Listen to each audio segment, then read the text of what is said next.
তাহলে চলো আমরা আজকে ওয়াটার অ্যানালজি দিয়ে শুরু করব। সো ওয়াটার অ্যানালজিতে আমরা ভোল্টেজ, কারেন্ট এবং যে রেজিস্ট্যান্স এই বিষয়টার কনসেপ্টটা ক্লিয়ার করার চেষ্টা করব। তো এখানে যেটা দেখতে পাচ্ছ যে একটা রিজার্ভার আছে পানি বা পানির ট্যাঙ্কি বলতে পারো।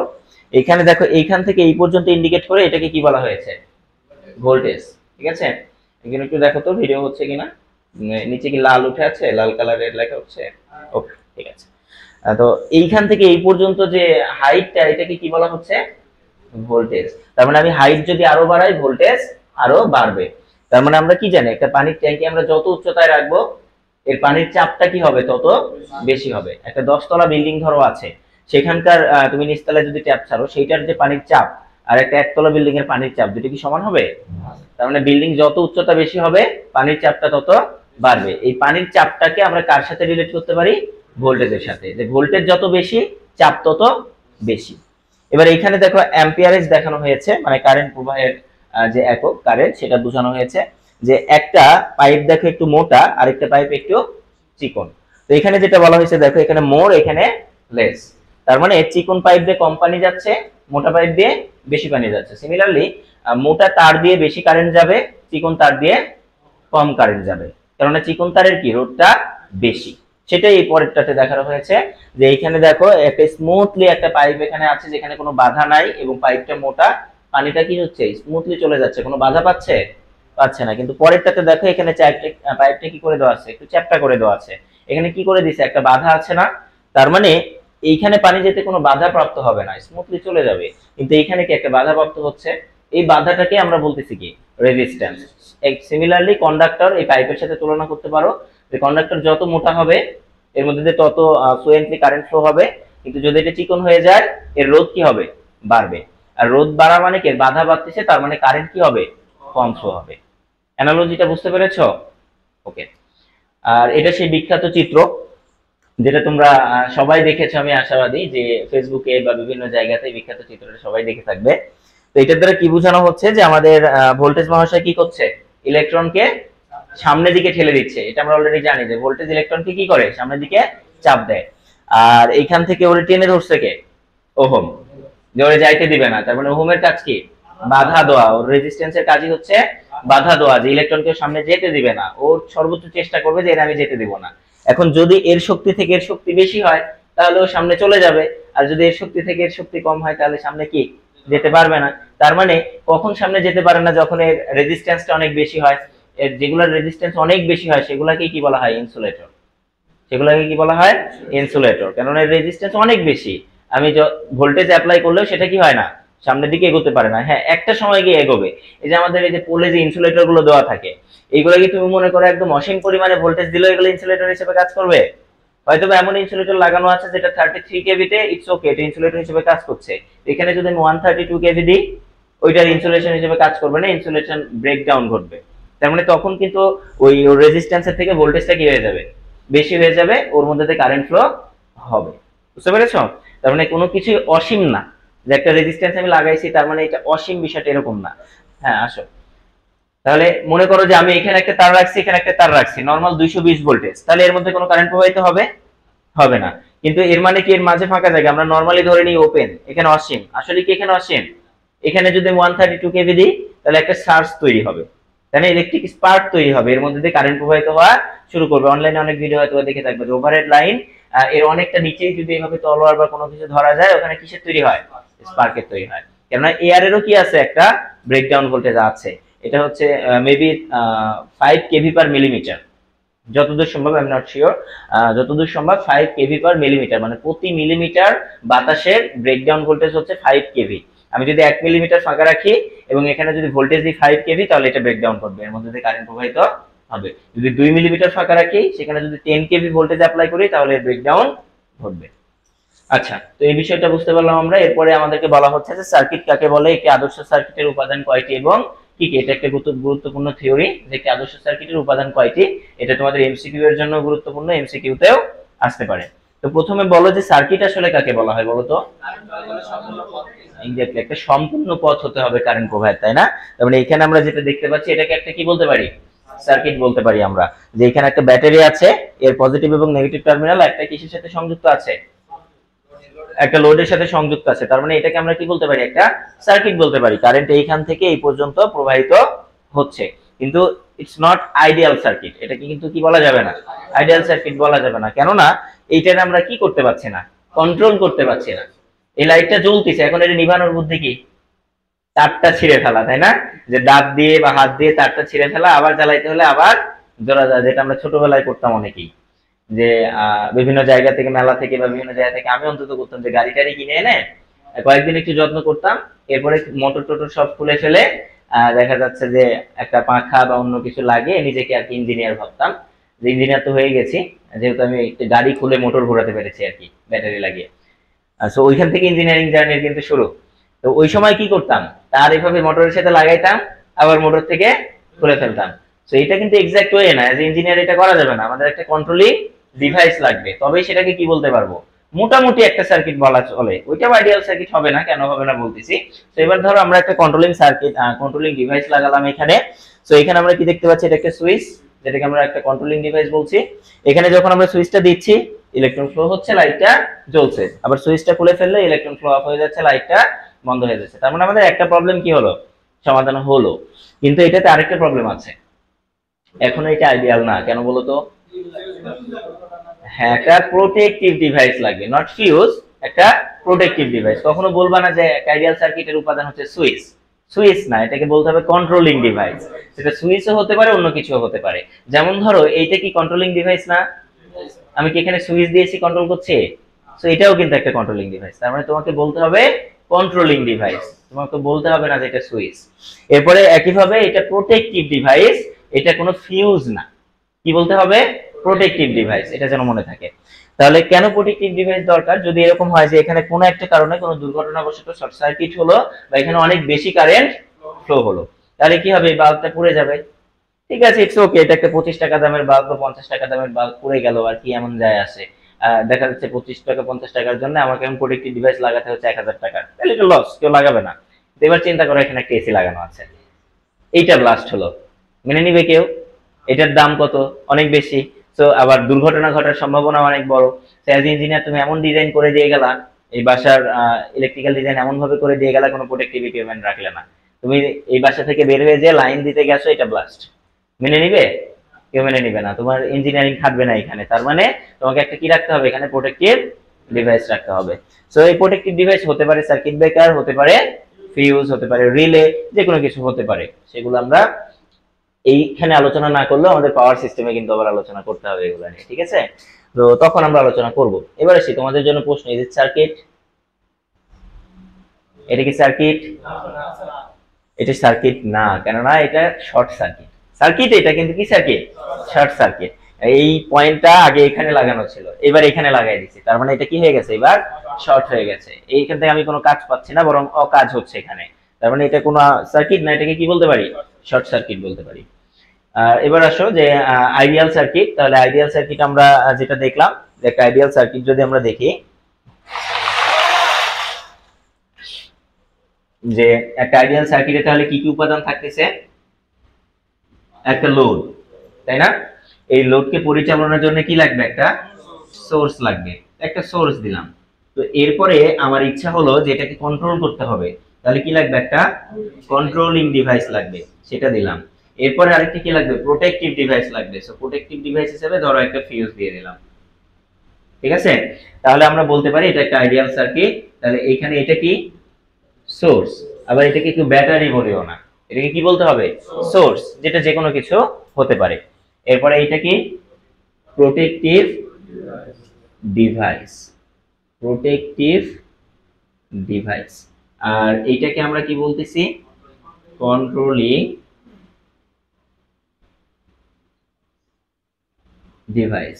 আর এইটা কি, লাইট, লোড, এক্স্যাক্টলি। এটা লাইট হতে পারে, ফ্যান হতে পারে, টিভি হতে পারে, এসি হতে পারে, যে কোনো কিছু হতে পারে। আমাকে কি লিখতে হবে, লোড।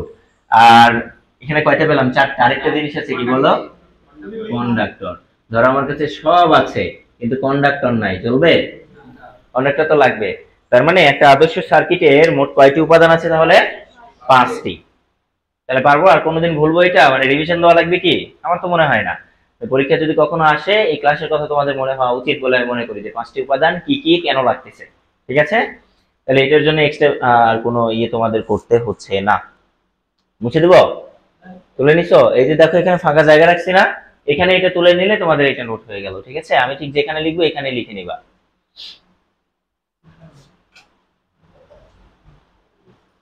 ওকে, সো এবার আমরা যেটা দেখবো সেটা হচ্ছে এই সার্কিটের এটা ওপেন নাকি ক্লোজ নাকি শর্ট এর উপর ভিত্তি করে কয় ভাগে ভাগ করা হয়? 3 ভাগে ভাগ করা হচ্ছে, একটা ওপেন সার্কিট, একটা ক্লোজ সার্কিট, শর্ট সার্কিট। কেউ কি আমাকে বলতে পারবা যে ক্লোজ সার্কিট আর শর্ট সার্কিটের মধ্যে ডিফারেন্সটা কি?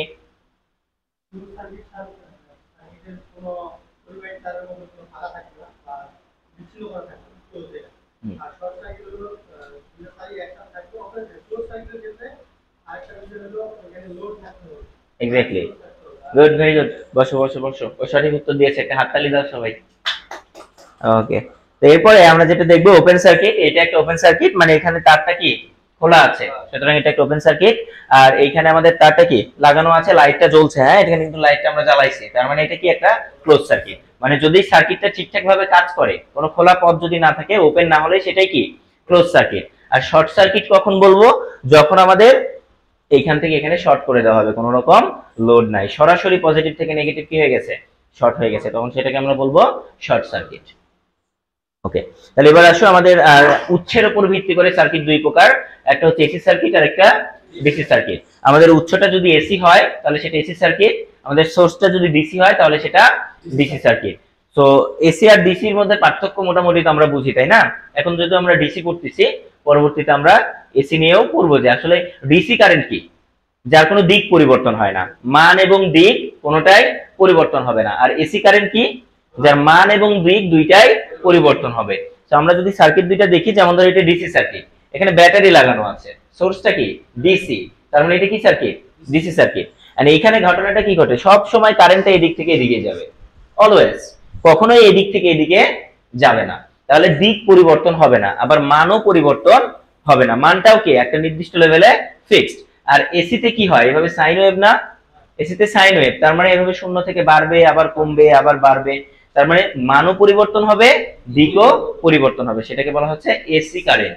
তখন এসি সাপ্লাই দিলে তখন সেটা কি হয়ে যাবে, এসি সার্কিট। যেমন এখানে বলা আছে দেখো, I am sine omega t, তার মানে একটা কি থাকবে, সাইন ওয়েভ থাকবে অথবা কজ ওয়েভ থাকবে, আমরা নরমালি সাইন ওয়েভ ব্যবহার করে থাকি। তাহলে সেক্ষেত্রে সবসময় মান এবং দিক উভয় কি হবে, পরিবর্তন হবে, তখন সেটাকে বলা হবে এসি সার্কিট।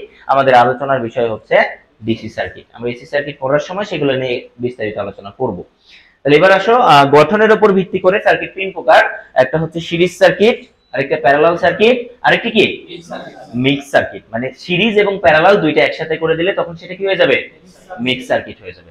বুঝতে পেরেছো? তাহলে এখন আমরা দেখবো সিরিজ সার্কিট এবং প্যারালাল সার্কিট, পরবর্তীতে আমরা মিক্স সার্কিট নিয়ে আলোচনা করব। এগুলো আমি দ্রুত আগাচ্ছি, কারণ এগুলো আসলে খুব একটা গুরুত্বপূর্ণ বিষয় না, এগুলো তোমরা সবাই জানো। এবার আসো, সিরিজ সার্কিট কাকে বলা হচ্ছে, যে সকল সার্কিটে কারেন্ট প্রবাহের একটি মাত্র পথ থাকবে তাকে কি বলা হয়, সিরিজ সার্কিট বলা হয়। তার মানে এইখানে যে সার্কিটটা দেখতে পাচ্ছি, এখানে সোর্স থেকে শুরু করে, যেখান থেকে শুরু হয়েছে আবার সোর্সে ফিরে যাওয়া পর্যন্ত পথ কয়টা, একটা মাত্র পথ। তার মানে এখানেও যে কারেন্ট প্রবাহিত হবে, এখানেও একই কারেন্ট যাবে, এখানেও একই কারেন্ট যাবে, কারেন্টের কোনো পরিবর্তন হবে না। এই যে কারেন্ট প্রবাহের একটি মাত্র পথ, তখন সেটাকে কি বলা হয়, সিরিজ সার্কিট। এখানে সিরিজ সার্কিটের কিছু বৈশিষ্ট্য দেওয়া আছে, যেমন এখানে বলা আছে কি IT is equal to I one is equal to I two is equal to আই3। কেন বলা আছে এটা, পরের সার্কিটটা দেখলে আমরা বুঝতে পারবো যে এইটা। খেয়াল করো যে এখানে যদি আমরা বলি যে এইখানে যে কারেন্টটা বের হচ্ছে এটাকে আমি বললাম IT, total current. So total current যেটা বের হচ্ছে এইটাই কি এখান থেকে যাচ্ছে না, এটা আমাদের এক নম্বর লোড, এটাকে বলা হচ্ছে আর1, এটা হচ্ছে আমাদের আর2, আর এটা আর3। সো এই এক নাম্বার লোডের মধ্যে যে কারেন্ট যাচ্ছে সেটাকে আমি বললাম I1, দুই নাম্বার লোডের মধ্যে যে কারেন্ট যাচ্ছে সেটাকে আমি বললাম I2, তিন নাম্বার লোডের মধ্যে যে কারেন্ট যাচ্ছে সেটাকে আমি বললাম I3। ঠিক আছে, এইবার দেখো তো এইখান দিয়ে যে কারেন্ট যাবে, এই একই কারেন্টটাই এর মধ্যে দিয়ে যাবে, একই কারেন্ট এর মধ্যে দিয়ে যাবে, একই কারেন্ট এর মধ্যে দিয়েও যাবে, তার মানে তিনটার জন্যই কারেন্টের মান কি হবে, সমান হবে। সেটা এখানে বলা আছে IT is equal to I1 equal to I2 is equal to I3। তার মানে সিরিজে কারেন্ট সব সময় কি থাকে, সমান থাকে। ওর একটা সার্কিট সিরিজ, এটা বুঝার দুইটা উপায় আছে। আমরা যখন সার্কিট অ্যানালাইসিস করব মিক্স সার্কিটে, তখন দেখব যে ওই দুইটা রেজিস্টরের মধ্যে দিয়ে একই কারেন্ট যাচ্ছে কিনা। যদি একই কারেন্ট যায় তাহলে সেটা কি কিসে থাকবে, সিরিজে থাকবে। আরেকটা উপায় হচ্ছে একটা রেজিস্টরের শেষ প্রান্তে আরেকটা রেজিস্টরের প্রথম প্রান্ত যুক্ত থাকবে, ওইটার আবার শেষ প্রান্তে আরেকটা প্রথম প্রান্ত যুক্ত থাকবে। দেখতে আঁকা বাঁকা হতে পারে, যে ধরো এরকম একটা সার্কিট বলা আছে, এরকম, বুঝতে পারছো, যে ধরো এরকম দেওয়া থাকলো, অনেকে আবার এরকম আঁকা বাঁকা দেখলেই মনে করে কি এটা প্যারালাল। এটা কি আসলে প্যারালাল? এটা কিসে আছে, সিরিজে আছে, কেননা একটার শেষ প্রান্ত আরেকটার প্রথম প্রান্ত, এটার শেষ প্রান্ত আরেকটার প্রথম প্রান্ত, তার মানে এরা সিরিজে আছে, তাই না? এদের মধ্যে দিয়ে একই কারেন্ট প্রবাহিত হচ্ছে, তাহলে এরা সবাই সিরিজে আছে, সেটা এখানে লেখা আছে। পরেরটাতে বলা হয়েছে যে VT = V1 + V2 + V3। এটার দ্বারা বোঝানো হয়েছে যে কি টোটাল ভোল্টেজটা এই তিনটা ভোল্টেজের যোগফল। কেননা ধরো আমি সাপোজ বললাম যে এইখানে আমার 20 ভোল্টেজ আছে, ঠিক আছে, এখানে কত ভোল্টেজ আছে, 20 ভোল্টেজ, তাহলে এই পয়েন্টেও 20 ভোল্টেজ, এখানেও 20, এখানেও 20, এখানেও 20, কোনো বাধা পাইছে এই পর্যন্ত? কোনো বাধা নাই। কন্ডাক্টরের যে রেজিস্ট্যান্স আছে এটা নেগলিজেবল, আমরা নেগলেক্ট করেছি যে কন্ডাক্টরের রেজিস্ট্যান্স নাই, এটা আমরা নেগলেক্ট করে দিলাম। তাহলে এইখান থেকে এই পর্যন্ত কোনো বাধা পায় নাই, তার মানে কোনো ভোল্টেজ ড্রপও হয় নাই, তাহলে এই পর্যন্ত 20 আছে। কিন্তু এইবার সামনে একটা বাধা আছে না, সামনে একটা বাধা আছে মানে কি হবে, এবার ভোল্টেজটা ড্রপ হবে। আগে যে চাপটা কাজ করছিল এইটা পার হওয়ার পরে সেই চাপটা আর কাজ করবে না। ধরো এইখানে একটা ফ্লোরে আমি একটা বল এভাবে গড়িয়ে দিলাম, তো এমনিতেই স্মুথলি চলে যাচ্ছে, কোনো সমস্যা নাই, ধরো কোনো ঘর্ষণও নাই, এ কিন্তু চলতেই থাকবে, নিউটনের সূত্র জানো তো। তাহলে এইখানে যদি সামনে একটা বাধা দিয়ে দিই, নরমালি যেরকম চলছিল, বাধা তো এমনিতেই আছে ঘর্ষণ, এখন ধরো আরেকটু উঁচু করে দিলাম, একটা স্পিড ব্রেকার দিলাম, তাহলে এই স্পিড ব্রেকার পার হওয়ার পরে এর স্পিড কমে যাবে না, আগে যে চাপ কাজ করছিল সেটা করবে। তার মানে যখন এখানে বাধা পাচ্ছে এখানে কিছু ভোল্টেজ কি হবে, ড্রপ হবে। তো ধরে নিলাম এই 20 ভোল্টেজের মধ্যে যে এটাকে বলা হচ্ছে V1, তো V1 মনে করো 5 ভোল্টেজ ড্রপ এখানে হয়েছে। তো এই যে 5 ভোল্টেজ ড্রপ হলো, ভোল্টেজ ড্রপ মানে কি দুই প্রান্তের বিভব পার্থক্য, যে আমার এইখানে কত ছিল আর এইখানে এখন কত আছে। এইখানে ছিল কত 20, আমি ধরে নিলাম যে এইখানে আসার পর এখন হয়ে গেল কত 15, তাহলে এই যে 20 থেকে 15 হলো, বাকি 5 ভোল্টেজ এখানে ড্রপ হলো। বুঝতে পেরেছো ভোল্টেজ ড্রপটা আসলে কি?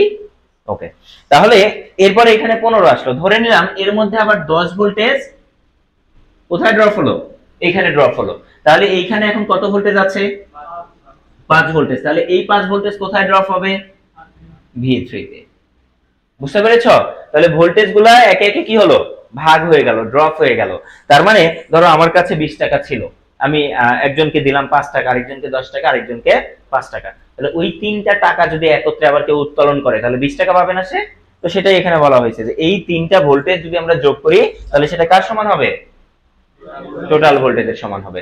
যদিও বা এটা কেভিএল থেকে আসে, কিন্তু আমরা এখনো কেভিএল শিখি নাই, যেহেতু আমরা এখনো কেভিএল শিখি নাই তাই নরমালি আমরা এটাকে বোঝার চেষ্টা করলাম যে সবগুলো ভোল্টেজ যোগ করলে সেটা কার সমান হবে, টোটাল ভোল্টেজের সমান হবে। ঠিক আছে, এই ঘুম পাচ্ছে কারো? তোমরা যেদিন পড়া থাকবে সেদিন আমি রিকোয়েস্ট করবো একটু তাড়াতাড়ি ঘুমাবে, ঠিক আছে? না হলে কিন্তু ক্লাসে আসতে ভালো লাগবে না, সকালে ঘুম থেকে উঠতে পারবে না, দেখা যাবে উঠে না আজকে যাব না, ঘুমিয়ে যাবে, এরকম অলসতা কাজ করবে, সেরকম অলস হওয়া যাবে না। হ্যাঁ, পরিশ্রমী না হলে তার কপালে দুঃখ আছে আর কি।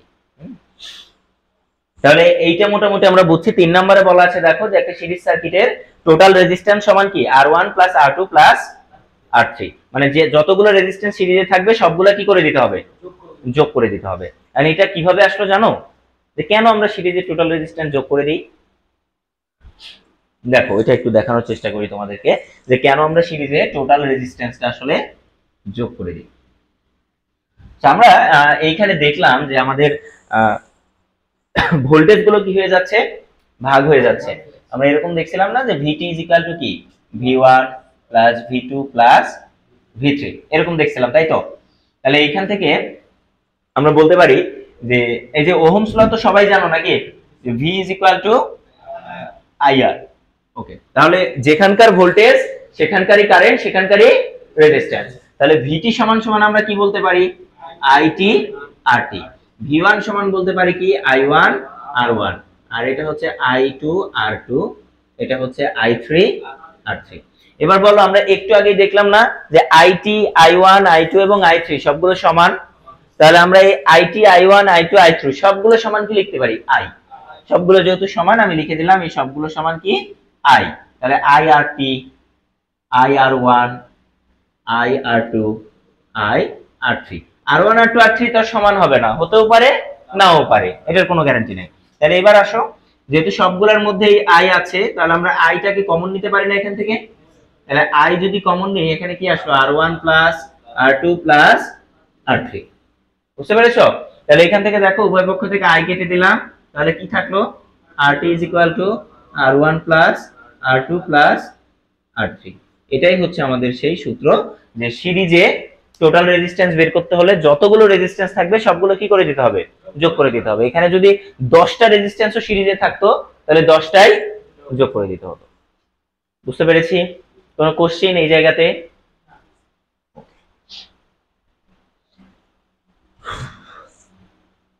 লিখছো তো না এটা? ওকে, তাহলে চলো আমরা এবার হচ্ছে প্যারালাল সার্কিট নিয়ে একটু বেসিক আলোচনা করব। তাহলে কোন একটা সার্কিটকে প্যারালাল সার্কিট কখন বলা হবে? একাধিক পথ থাকবে, তাই না? হ্যাঁ, দুই বা ততোধিক পথ থাকলেই তখন আমরা কি বলতে পারি, তাকে প্যারালাল সার্কিট বলতে পারি। যেরকমটা আমরা এখানে দেখতে পাচ্ছি যে এই সার্কিটে কি একটা কারেন্ট গিয়ে এখানে 3 ভাগে ভাগ হয়ে গেছে, তার মানে এটাকে আমরা কি বলতে পারি, প্যারালাল সার্কিট বলতে পারি। যেহেতু এখানে কারেন্ট ভাগ হয়ে যাচ্ছে, এখানে কি কারেন্টটা সমান থাকবে প্রত্যেকটা লোডের? ভাগ হয়ে যাচ্ছে তাদের মধ্যে, তাহলে এটা এইটা এইটা এটা সমান থাকার কোনো গ্যারান্টি নাই। যদি 3টা রেজিস্ট্যান্সই সমান হয় তাহলে কারেন্ট কি থাকবে, সমান থাকবে। আদারওয়াইজ কারেন্ট এক এক পথে এক এক রকম যাবে, লোডের যে চাহিদা সেই অনুযায়ী কারেন্ট প্রবাহিত হবে। তাহলে এইখানে আর তো I1 I2 I3 বলতে পারছি না, তাহলে এখানে কি বলতে হবে, যে টোটাল কারেন্ট সমান সমান কি 3টা কারেন্টের যোগফল। যে ধরো আমার এইখানে টোটাল কারেন্ট ছিল 10 অ্যাম্পিয়ার, এখানে গেল 3, এখানে গেল 3, এখানে গেল 4, তাহলে এই 3টা যোগ করলে আমি কি পাবো, টোটাল কারেন্ট পাবো। এই টোটাল কারেন্টটাই এখানে গিয়ে ভাগ হচ্ছে, এই 3টাই আবার এখানে এসে কি হচ্ছে, একত্রিত হচ্ছে। এই 3টাই এখানে এসে আবার কি হচ্ছে, একত্রিত হচ্ছে। তার মানে এখান থেকে আরেকটা জিনিস মনে রাখবে সবসময়, যে সোর্স থেকে সার্কিটে যে কারেন্ট টোটাল কারেন্ট বের হবে সেই একই কারেন্ট ফিরে আসবে। ঠিক আছে? তো এটা এখানে বলা আছে IT I1 I2 I3।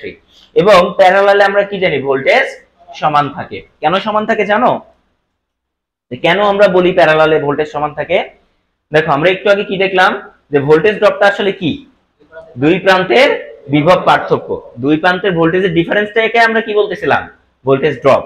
তাহলে এইখানকার যে ভোল্টেজ ড্রপ গুলো হবে সেটা যদি আমি পরিমাপ করতে চাই, যে ধরো আমি বললাম যে সাপোজ এখান থেকে যদি বুঝতে চাই, যে ধরো আমার কাছে একটা ভোল্টমিটার আছে, আমি এটা এখন দেখতে চাচ্ছি যে আসলেই এদের সবগুলোর ভোল্টেজ সমান হবে কিনা। তাহলে এটা যদি আমি এখন দেখতে চাই, আমার কাছে ধরো একটা ভোল্টমিটার,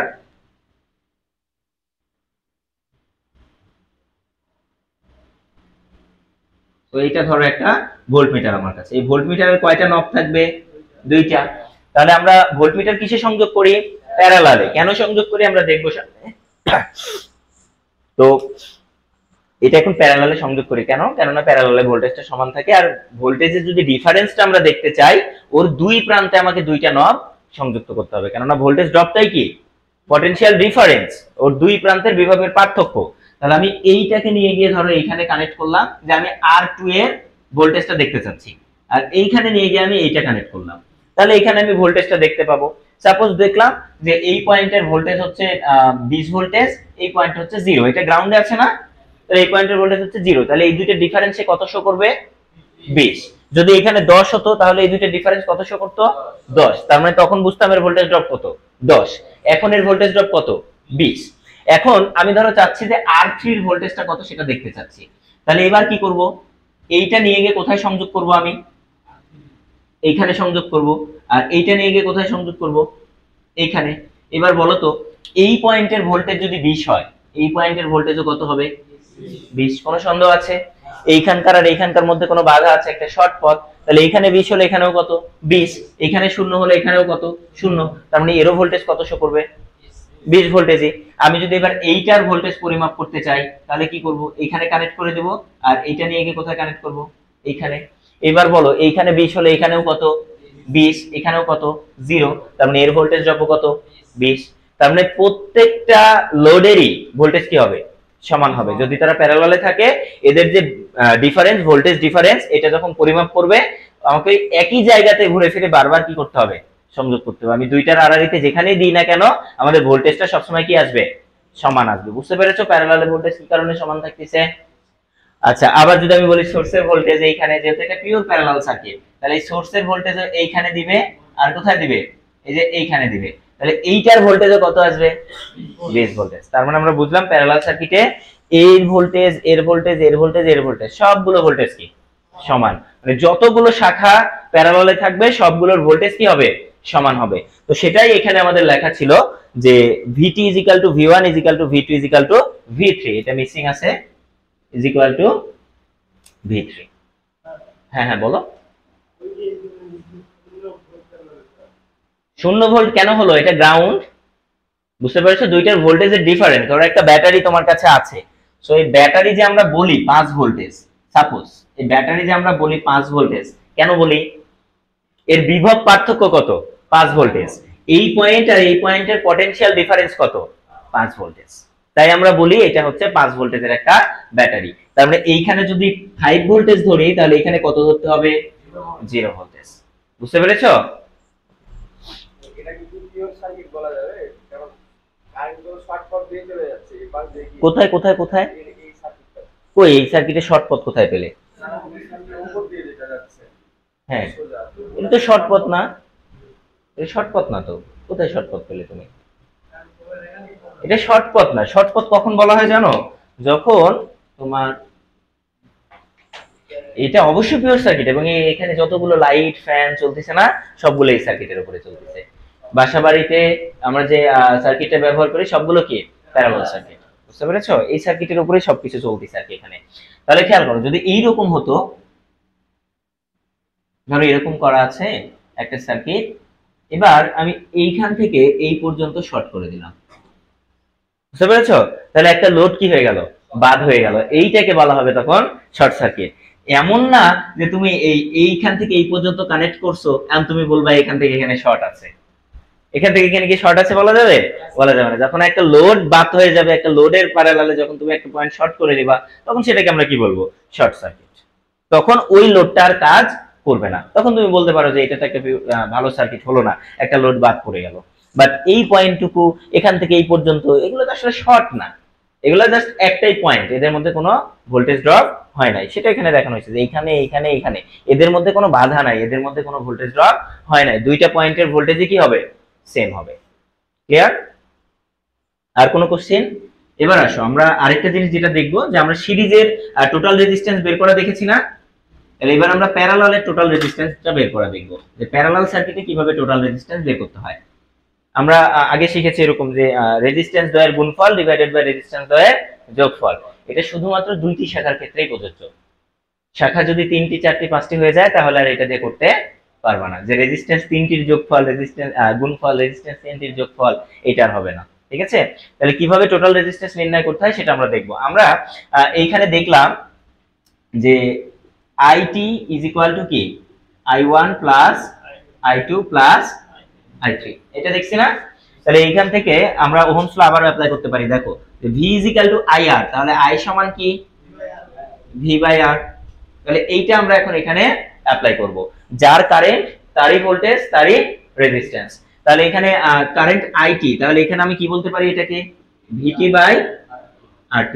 এখানে কি বলতে পারি? V1/R1। এখানে বলতে পারি V2/R2।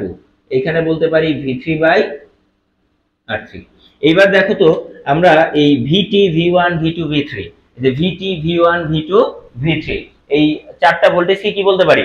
সমান বলতে পারি। তুমি বারবার বাইরে নজর দিচ্ছ, এদিকে ফোকাস করো। হ্যাঁ, বাইরে যা হয় হোক ওইগুলো দেখার দরকার নাই আর কি। সম্ভব হলে পর্দা যেগুলো নামানো যায় নামিয়ে দেওয়া আর কি, ওইদিকে নজর দেওয়ার দরকার। তাহলে আসো এইখান থেকে আমরা VT V1 V2 V3 এই সবগুলোকে কি বলতে পারি? সমান বলতে পারি। একটু আগেই দেখলাম প্যারালালে ভোল্টেজগুলো সব সমান, তাহলে এই সবগুলো সমান আমি বললাম V, যে V/RT V/R1 V/R2 V/R3। ঠিক আছে? তাহলে এইখান থেকে আমরা আগের মতো V কমন নিতে পারি না?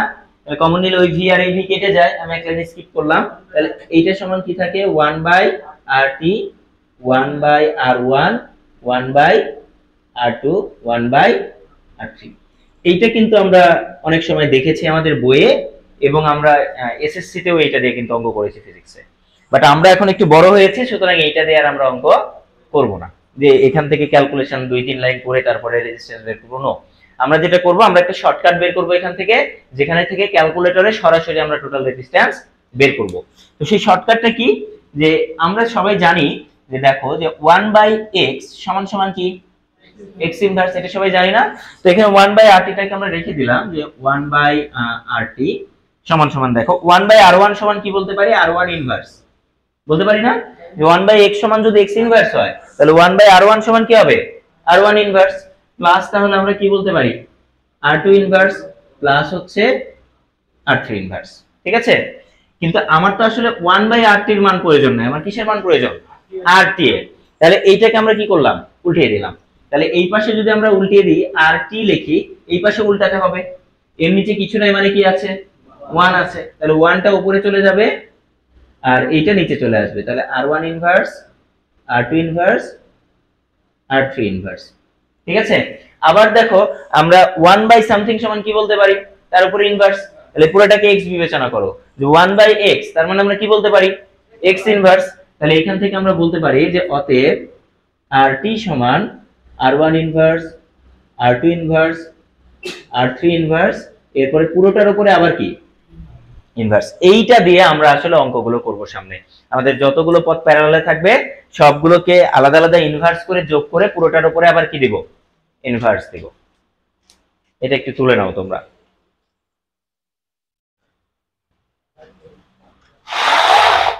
ও এটা বোর্ডে লিখছি না,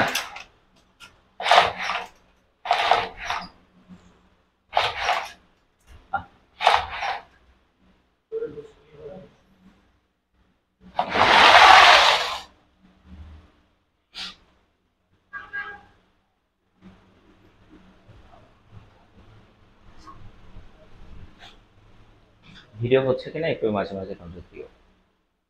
হচ্ছে, মানে কালকে একটা প্রবলেমের কারণে আমি ভিডিও করেছি কিন্তু হয় নাই, এই কারণে আজকে তোমাদের কাছে ভিডিও করতে হচ্ছে আর কি। হ্যাঁ, এটা দেখো এই পুরোটাকে তুমি x বিবেচনা করো, তাহলে এটা কি 1/x, আর আমরা কি দেখলাম 1/x সমান x ইনভার্স, তাহলে এই পুরোটার উপরে কি আসবে, ইনভার্স। বুঝছো,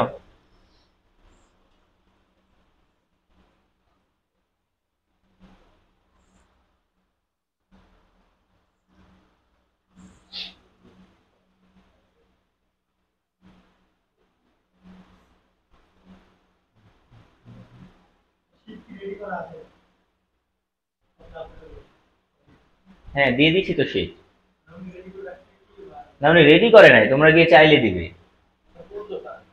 ডুয়েটের সামনে পদ্মা ফটোকপি, আমি তো আবার তোমাদেরকে হোয়াটসঅ্যাপে ভিডিও করে দিচ্ছি, তোমরা যে কোনো দোকান থেকে নিতে পারো। যাদের ফোন নাই তাদের জন্য একটা দোকানে দিছি, যাদের ফোন আছে তোমরা যে কোনো জায়গা থেকে নিতে পারো, অথবা এখান থেকে নিতে পারো। আর আমি হচ্ছে 2টা ফটোকপিতে দিয়ে দিব, কারণ পদ্মা ফটোকপি বিকাল 5টার আগে খুলে না, বুঝতে পারছো, 5টা থেকে খুলে, সো বিকালে তাইলে তোমরা নিতে পারো। তো এটা তোমাদের জন্য আসলে সমস্যা, দেখা যাচ্ছে কারো 11টায় ক্লাস আছে, সে এসে ওই সময় নিয়ে যাবা। তো আমি হচ্ছে সরকার ফটোকপিতেও দিয়ে দিব, পাশাপাশি দোকান, পদ্মা ফটোকপি, সরকার ফটোকপি পাশাপাশি দোকান। ঠিক আছে, সরকার ভাইরে গিয়ে বললেই হবে যে সোহান ভাই একটা শীট পাঠাইছে, বা আমার নাম্বার বলবা যে এই নাম্বার থেকে একটা শীট আসছে। ঠিক আছে, তো এই ওটা বললেই হোয়াটসঅ্যাপ থেকে ওই শীট তোমাদেরকে প্রিন্ট করে দিবে। বুঝতে পেরেছো,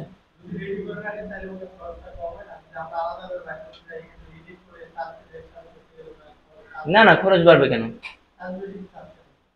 কে চার্জ বেশি চাচ্ছে,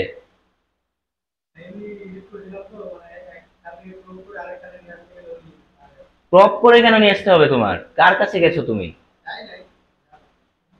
না গিয়ে বলছো কেন, ডুয়েট গেট কি আমি আজকে একদিন ধরে আছি, খরচ কেন বেশি হবে, দুইটা এই উভয় পৃষ্ঠায় 8টা স্লাইড নিয়ে 2 টাকা 2 টাকায় নিতে হবে। যদি কেউ 1 পয়সাও বেশি চায় তাহলে আমারে ফোন দিবা, যে 1 পয়সা বেশি চাইছে সে, যে এটা আমি 4 পেজে একটাতে প্রিন্ট করতে চাইছি, এটা আমার কাছে 1 টাকা বেশি চাইছে, তাহলে আমাকে ফোন দিবা। তারপরে ওর ব্যবসা করা দেখাবো আর কি, কিভাবে ব্যবসা করে। বুঝছো, এইগুলা নিয়ে কোনো প্যানিক হবে না, অনেকে নতুন দেখে অনেকে অনেক কিছু করবে আর কি, একটু কিছু তাইলে এত টাকা বেশি দিতে হবে, এত টাকা বেশি, মানে নতুন মুরগি পাইলে যা হয় আর কি, বুঝতে পারছো, এরকম করে। তো এইগুলা প্যানিক হবে না, এটা 2 টাকা পৃষ্ঠা ফটোকপি মানে 2 টাকাই, বুঝতে পারছো। আর এটা তোর একটা ক্লিক লাগে প্রিন্ট করার সময়, শুধু জাস্ট প্রিন্ট করার সময় ওর একটা ক্লিক দিতে হয়, যে 4টা পৃষ্ঠা একটাতে, যে বোথ সাইড এবং 4টা স্লাইড একটা পৃষ্ঠাতে, এটা জাস্ট একটা মাউসে ক্লিক দিলেই হয়ে যায়। বুঝছো, ওর তো আলাদাভাবে প্রত্যেকটা একটাতে নিয়ে আসতে হয় না। হ্যাঁ পিডিএফ, আমি তো পিডিএফ দিছি, ওটাতে জাস্ট প্রিন্ট করার সময় যে পার পেজে কয়টা স্লাইড দিব, 4টা, শেষ।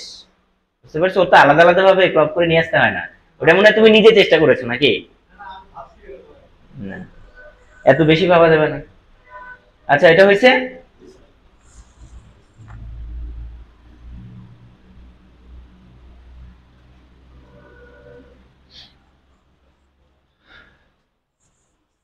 চলো, এবার আমরা যেটা দেখব যে ভোল্টমিটার এবং অ্যামিটার কানেকশন নিয়ে আমরা একটু আলোচনা করব। সো এখানে কয়েকটা প্রশ্ন লেখা আছে যে ভোল্টমিটার লাইনের সাথে কিভাবে সংযুক্ত থাকে, অ্যামিটার কিভাবে সংযুক্ত থাকে, কেন থাকে, অ্যামিটারকে প্যারালালে এবং ভোল্টমিটারকে সিরিজে সংযোগ করলে কি অসুবিধা হবে, লোডিং ইফেক্ট কি। আরেকটা প্রশ্ন এখানে অ্যাড করে নাও সবাই, সেটা হচ্ছে অ্যামিটারের অভ্যন্তরীণ রেজিস্ট্যান্স কেন শূন্য হয়, ভোল্টমিটারের অভ্যন্তরীণ রেজিস্ট্যান্স কেন অসীম হয় বা কেন বেশি হয়। অ্যামিটারের অভ্যন্তরীণ রেজিস্ট্যান্স কেন শূন্য বা শূন্যের কাছাকাছি হয়, এভাবে লিখো যে অ্যামিটারের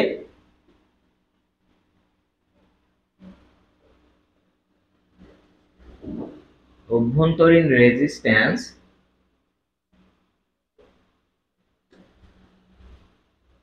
শূন্য বা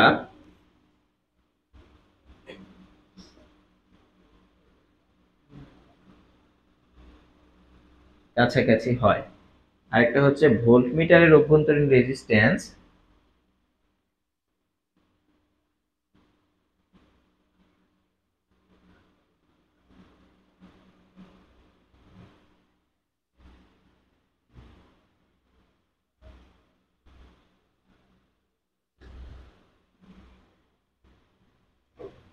অসীম বা অনেক বেশি হয়।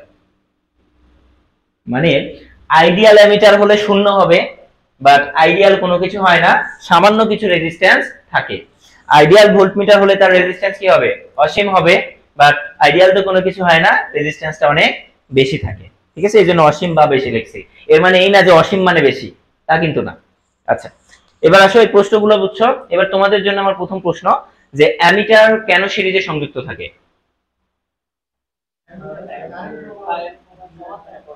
হুম, কারেন্ট প্রবাহ করে, তাই তো, কারেন্ট পরিমাপ করে, এই কারণে। হ্যাঁ,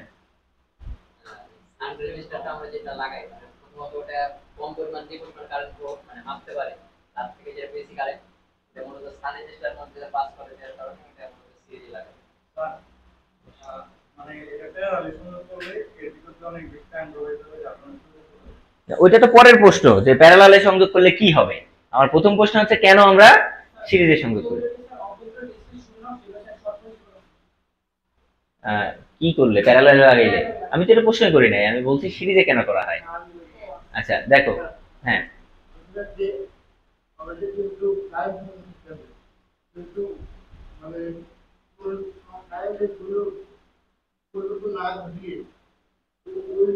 ওই কারেন্টই যেন ওর মধ্যে দিয়ে যায়, তাই তো।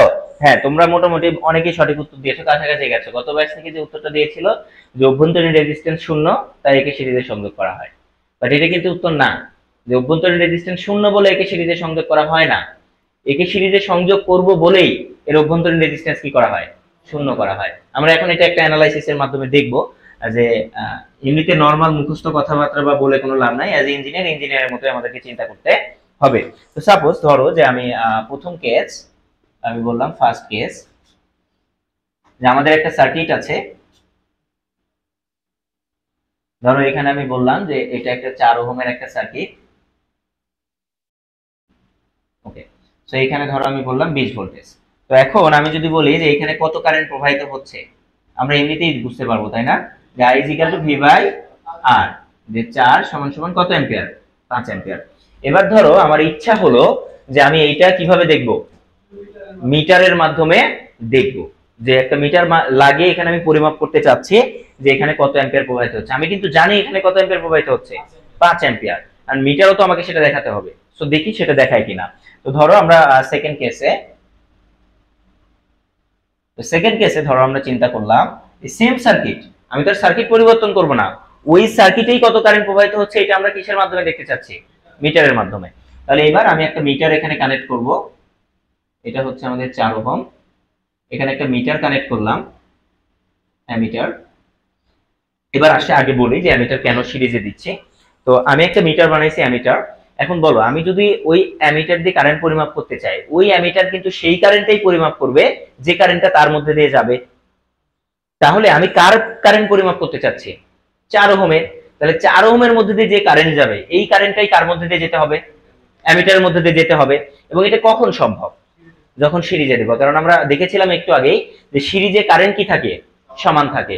তাহলে আমি যদি 4 ওহমের সাথে সিরিজে অ্যামিটার সংযোগ করে দিই, তাহলে 4 ওহমের মধ্যে দিয়েও যা যাবে, অ্যামিটারের মধ্যে দিয়েও তাই যাবে। সাপোজ ধরো তুমি প্রথমে বুঝলেই না, তুমি এর এইখানে প্যারালালে একটা অ্যামিটার সংযুক্ত করে দিলে সাপোজ, তাহলে দেখো তো এখানে কারেন্ট ভাগ হয়ে যাবে না?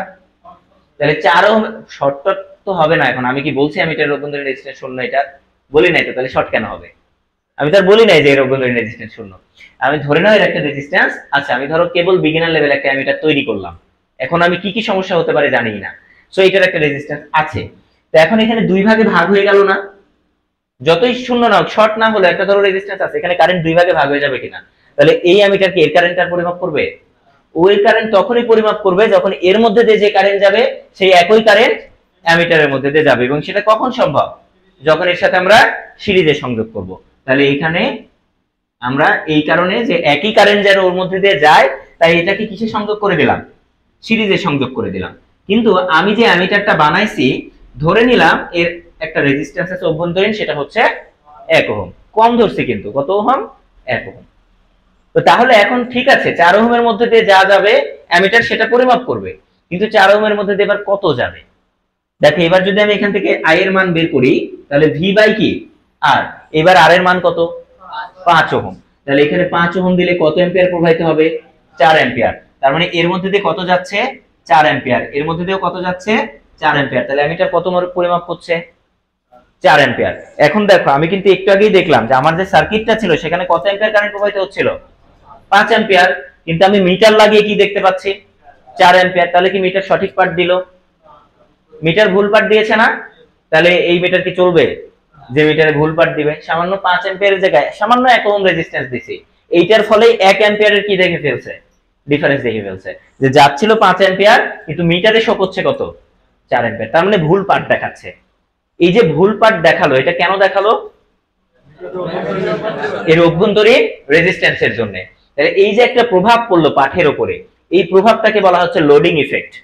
লাস্ট প্রশ্ন ছিল যে লোডিং ইফেক্ট কি, সো এই প্রভাবটাকে কি বলা হচ্ছে? Loading effect. কেন এটাকে লোডিং ইফেক্ট বলা হয়? এই অ্যামিটারের যে একটা অভ্যন্তরীণ রেজিস্ট্যান্স, এই রেজিস্ট্যান্স থাকার ফলে এই অ্যামিটার নিজেই একটা কিসের মতো আচরণ করছে? লোডের মতো আচরণ করছে। এখন এই 1 ওহমটাও এখানে লোড হিসেবে নিয়েছি না, 4 যোগ 1, তাহলে ও নিজে একটা লোডের মতো আচরণ করার ফলে এর প্রভাবে অ্যামিটারের পাঠে কি দেখা দিচ্ছে? ত্রুটি দেখা দিচ্ছে। এই ইফেক্টটাকে বলা হচ্ছে লোডিং ইফেক্ট। বুঝতে পেরেছো? এটা একটা গুরুত্বপূর্ণ প্রশ্ন যে লোডিং ইফেক্ট কি। তোমাদের গ্রেড অ্যাডমিশনে কিন্তু মোটামুটি 50-50 অথবা 60-40 থিওরি এবং ম্যাথ থাকে। সবাই গুরুত্ব দিই আমরা ম্যাথে, অনেক ম্যাথ করি, কিন্তু প্রায় 40% কি থাকবে? থিওরি থাকবে। 50%ও থাকতে পারে। তার মানে থিওরিতেও গুরুত্ব দিতে হবে, এটা একটা গুরুত্বপূর্ণ। যদিও বা ডিসি সার্কিটের থিওরি খুব বেশি গুরুত্ব দেওয়ার প্রয়োজন নেই, কেননা ডিসি সার্কিট থেকে একটা অঙ্ক আসে, 14 মার্কের একটা অঙ্ক আসবে। এখন 14 মার্কের হয়তো আসবে না, কারণ এমসিকিউ তে নাম্বার বাড়িয়ে দিচ্ছে। সো একটা অঙ্ক আসবে ডিসি সার্কিট থেকে, ডিসি সার্কিট থেকে থিওরি আসবে না, যে ছোট ছোট জিনিস এমসিকিউ তে আসতে পারে। বুঝতে পেরেছো? ধরো এরকম একটা এমসিকিউ দিল যে একটা অ্যামিটার দিয়ে একটা সার্কিটের কারেন্ট পরিমাপ করার ফলে কিছু ত্রুটি দেখা দিচ্ছিল। এই ত্রুটিটা কেন হচ্ছিল, বা এই ত্রুটি হওয়াটাকে, এই ঘটনাটাকে কি বলে? নিচে 4টা অপশনের মধ্যে একটা অপশনে রেখে দিল লোডিং ইফেক্ট। তাহলে তোমাকে কিন্তু পারতে হবে এটা। বুঝতে পেরেছো? তো ঠিক আছে, লোডিং ইফেক্ট বুঝতে পারছি। তাহলে এখানে একটা ত্রুটি দেখা দিচ্ছিল কার জন্য? অভ্যন্তরীণ রেজিস্ট্যান্সের জন্য। আর অ্যাজ ইঞ্জিনিয়ার আমাকে এটা দূর করতে হবে। এই ত্রুটিটা কি করতে হবে? দূর করতে হবে। তাহলে এমন একটা মিটার বানাইতে হবে যেখানে কোনো ত্রুটি থাকবে না। তাহলে এইবার এই সেম সার্কিটে আমরা একটা মিটার লাগাইলাম যার অভ্যন্তরীণ রেজিস্ট্যান্স কত ওহম? 0 ওহম।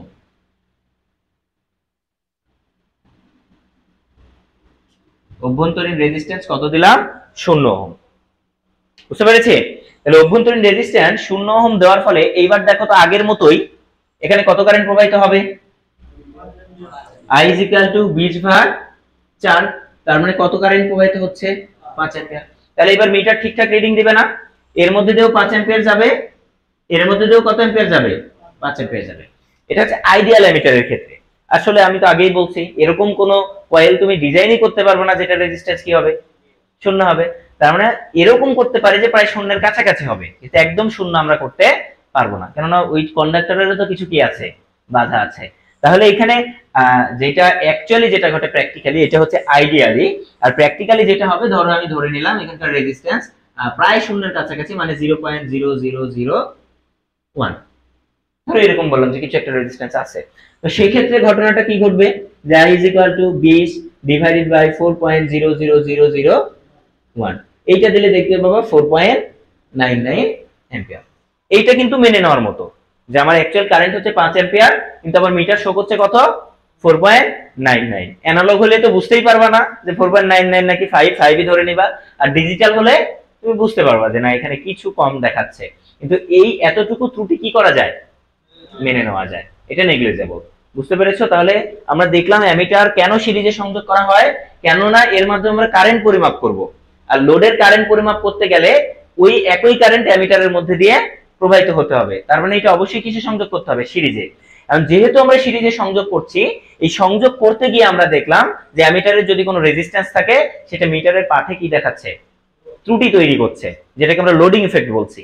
এই লোডিং ইফেক্ট দূর করার জন্য আমাদের অ্যামিটারের রেজিস্ট্যান্সটা কি করতে হলো, শূন্য করতে হলো। তাহলে এই কথা বলবা না যে অ্যামিটারের অভ্যন্তরীণ রেজিস্ট্যান্স শূন্য তাই একে আমরা সিরিজে সংযোগ করি, বলতে হবে যে সিরিজে সংযোগ করছি বলেই একে আমরা কি করছি, রেজিস্ট্যান্সটা শূন্য করছি, যেন লোডিং ইফেক্টটা কম হয়। ভবিষ্যতে তোমরা যখন ধরো সবাই ডুয়েটে চান্স পেয়েছো, তারপরেও তো চাকরির ভাইভাতে যেতে হবে, তো ভাইভাতে কিন্তু এরকম প্রশ্ন আসতে পারে, কেননা জানে যে এই প্রশ্নগুলোর উত্তর ছেলেমেয়েরা নরমালি হঠাৎ করে ভুল করে ফেলে, যে না এইটা শূন্য তাই সিরিজে।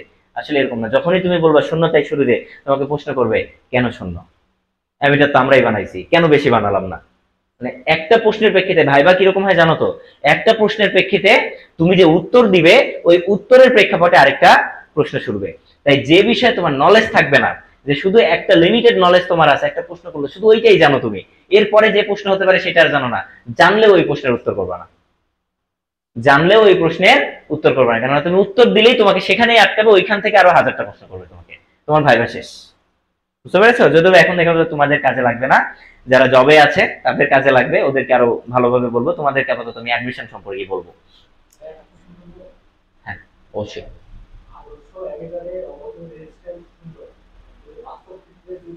নাই বাস্তব, হ্যাঁ হ্যাঁ লোডিং ইফেক্ট তো হবেই, বাস্তব ক্ষেত্রে তো লোডিং ইফেক্ট হবে। এই যে ধরো বাস্তব ক্ষেত্রে একটু সামান্য রেজিস্ট্যান্স দিছি, একটা ত্রুটি দেখা দিচ্ছে না, তাহলে 0.0001 ওহম এটাও একটা লোড হিসেবে কাজ করছে। তার মানে বাস্তবিক ক্ষেত্রে প্রত্যেকটা অ্যামিটারের কি থাকে, লোডিং ইফেক্ট থাকে, কিন্তু সেটা চেষ্টা করা হয় সর্বনিম্ন পর্যায়ে নিয়ে আসা, যেন আমরা সেটা নেগলেক্ট করতে পারি। বুঝতে পেরেছো? আর কোনো কোশ্চেন অ্যামিটার কানেকশন নিয়ে বলবো?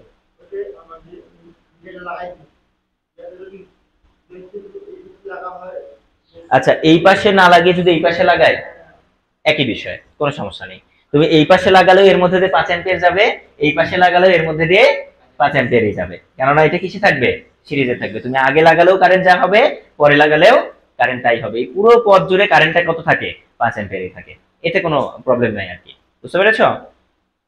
ওকে, তাহলে আসি আমরা, এটা মুছে দিতে পারি তো নাকি? আচ্ছা আরেকটা তো বাদ থেকে গেল, সেটা হচ্ছে যে অ্যামিটারকে যদি প্যারালালে সংযোগ করি তাহলে কি হবে, আরেকটা প্রশ্ন ছিল না? তাহলে এইবার আমরা দেখলাম যে আমাদের আদর্শ অ্যামিটারের অভ্যন্তরীণ রেজিস্ট্যান্স কি হয়, শূন্য হয়। তো আমরা একটা আদর্শ অ্যামিটার নিয়ে যদি চিন্তা করি বা বাস্তবিক ক্ষেত্রে যদি চিন্তা করি, সেটাও কি অনেক কম হয়। তো আমরা শূন্যের কাছাকাছি ধরে নিই আর কি, যে প্রায় শূন্যের কাছাকাছি। গরম লাগছে? ওকে, তো প্রায় শূন্যের কাছাকাছি। ওকে, তাহলে প্রায় যেহেতু শূন্যের কাছাকাছি, এরকম একটা অ্যামিটার আমরা যদি এবার প্যারালালে সংযোগ করি, যে ধরো এই সেম সার্কিটটাই আমি বললাম যে এখানে হচ্ছে 20 ভোল্টেজ, এখানে হচ্ছে 4 ওহম, এর প্যারালালে আমি এই অ্যামিটারটা নিয়ে এসে সংযোগ করে দিলাম। তো তাইলে এবার বলো এটার রেজিস্ট্যান্স কি, 0 ওহম। তার মানে এটা কি একটা শর্ট পথ হিসেবে কাজ করবে, আর এইটা যদি একটা শর্ট পথ হিসেবে কাজ করে, আমরা জানি শর্ট পথের আড়াআড়িতে কোনো রেজিস্টর থাকলেও সেটা আর কাজ করবে না, সেটা কি হয়ে যাবে, ওপেন হয়ে যাবে। তাহলে এইটা কি হয়ে যাচ্ছে, ওপেন। তাহলে সকল কারেন্ট এখন কার মধ্যে দিয়ে প্রবাহিত হচ্ছে, অ্যামিটারের মধ্যে দিয়ে। তারপরে এই কারেন্টের মান কত হবে বলো, I = V বাই R, এই R এর মান কত, 0। তাহলে সামথিং ডিভাইডেড বাই 0 কি, ইনফিনিটি। মানে তুমি নির্ণয় করতে পারবে না এত কারেন্ট প্রবাহিত হবে, অনেক বেশি কারেন্ট প্রবাহিত হবে। তার মানে আমাদের অ্যামিটারটা পুড়ে যাওয়ার সম্ভাবনা আছে। এইভাবে বলা উচিত না যে পুড়ে যাবেই, পুড়ে যাওয়ার সম্ভাবনা আছে। যে মনে করো যে আমার এই যে রিমোটের ভেতরে একটা ব্যাটারি আছে, রাইট?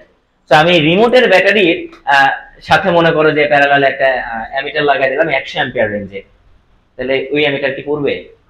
পড়বে না। তার মানে একদম জেনারেলি বলে ফেলবা না যে অ্যামিটার পুড়ে যাবে প্যারালালে লাগাইলে, বলতে হবে যে যদি তার কারেন্ট লিমিটের থেকে বেশি কারেন্ট প্রবাহিত হয় তাহলে সেটা পড়ে যাবে বা পুড়ে যাওয়ার সম্ভাবনা আছে। ক্লিয়ার বিষয়গুলো? ওকে, সেইগুলোর সামনে অঙ্কেও আমাদের এই বেসিক বিষয়গুলো কাজে লাগবে, যে অ্যামিটার কি কোথায় সংযোগ করা আছে। অনেক সময় তোমাদের অঙ্কে অ্যামিটার প্যারালালে দিয়ে দিবে, তাহলে কি হবে এটা কিন্তু আমরা এখান থেকে বুঝতে পারলাম। ঠিক আছে? তোমার কি মাথা টাথা ব্যথা করছে নাকি? আচ্ছা, কয়টার দিকে ঘুমাইছো? রুমমেটরা কি এখনো লাইট করেনি?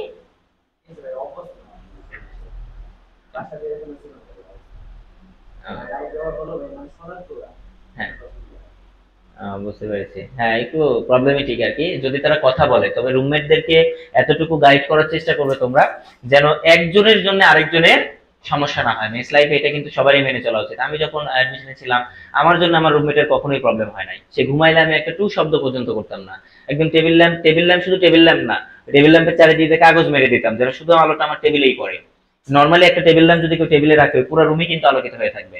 তো টেবিল ল্যাম্পের সামনে একটা কাগজ মেরে দিতাম এইভাবে, ঠিক আছে, যেন এই আলোটা শুধু আমার টেবিলেই সীমাবদ্ধ থাকে। এবং আমি একটা টু শব্দ করতাম না, পৃষ্ঠা উল্টাতে গেলেও আমি সাবধানে উল্টাইতাম, যে পৃষ্ঠা যদি আমি অসাবধানতাবশত উল্টাই তার ঘুম ভেঙে যেতে পারে।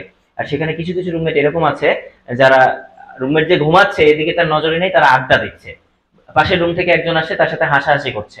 এগুলো করা মোটেও ঠিক না। সেটা তোমাদেরকেও বলতেছি, তোমাদের রুমমেট ধরো ঘুমাচ্ছে, পাশের রুম থেকেও যদি কেউ আসে তাকে ওয়ার্ন করবা যে রুমমেট ঘুমাচ্ছে, একটু ধীরে কথা বলো, ঠিক আছে?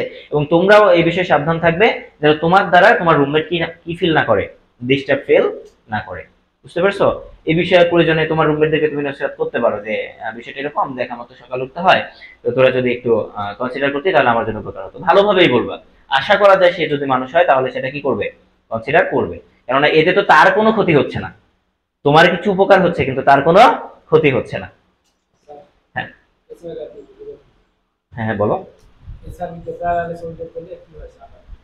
ও, প্যারালালে সংযোগ করলে এটা শর্ট হয়ে গেল না? শর্ট কেন হলো বুঝছো? রেজিস্ট্যান্সটা কি জিরো, জিরো মানে শর্ট। তাহলে শর্ট পথের আড়াআড়িতে এই রেজিস্ট্যান্স কি আর থাকবে? একটা জায়গা যদি শর্ট হয়ে যায় সকল কারেন্ট সেই দিক দিয়ে প্রবাহিত হয়। তার মানে এখন এই সকল কারেন্ট কোন দিক দিয়ে প্রবাহিত হবে? এদিক দিয়ে প্রবাহিত হবে। এদিক দিয়ে কোনো কারেন্ট প্রবাহিত হবে না। আর যখন কোনো পথে কোনো কারেন্ট প্রবাহিত হয় না সেটা কি সার্কিটের মতো আচরণ করে? Open circuit. একটা ওপেন পথে তো কোনো কারেন্ট প্রবাহিত হয় না। তাহলে এখানে যখন এর মধ্যে যে কোনো কারেন্ট প্রবাহিত হচ্ছে না তখন আমরা এটাকে কি বলতে পারি? ওপেন বলতে পারি। বুঝতে পেরেছো? তো সেক্ষেত্রে আমাদের রেজিস্ট্যান্সের মানটা কি? শূন্য, কোনো বাধা নেই সেখানে, তাই সেখানে অনেক বেশি কারেন্ট প্রবাহিত হচ্ছে। ক্লিয়ার? আর কোনো প্রশ্ন? ওকে, এইগুলাতে খুব বেশি প্রশ্ন তোমাদের আসবে না বা করতে হবে না, সামনে অঙ্ক টঙ্ক শুরু করলে তখন প্রশ্ন করো আর কি।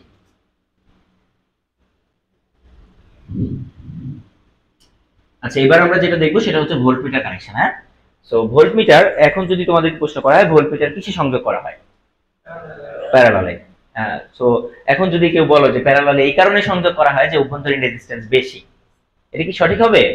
সঠিক হবে না। তার মানে অন্য কোনো ঘটনা আছে। আমরা দেখেছিলাম যে আসলে ভোল্টেজ ড্রপটা কি, ওর দুই প্রান্তের বিভব পার্থক্য। তাহলে আমি কি যদি ওর দুই প্রান্তের বিভব পার্থক্য বের করতে চাই অবশ্যই আমাদের ওই ভোল্টমিটারটা ওই দুই প্রান্তে কি করতে হবে?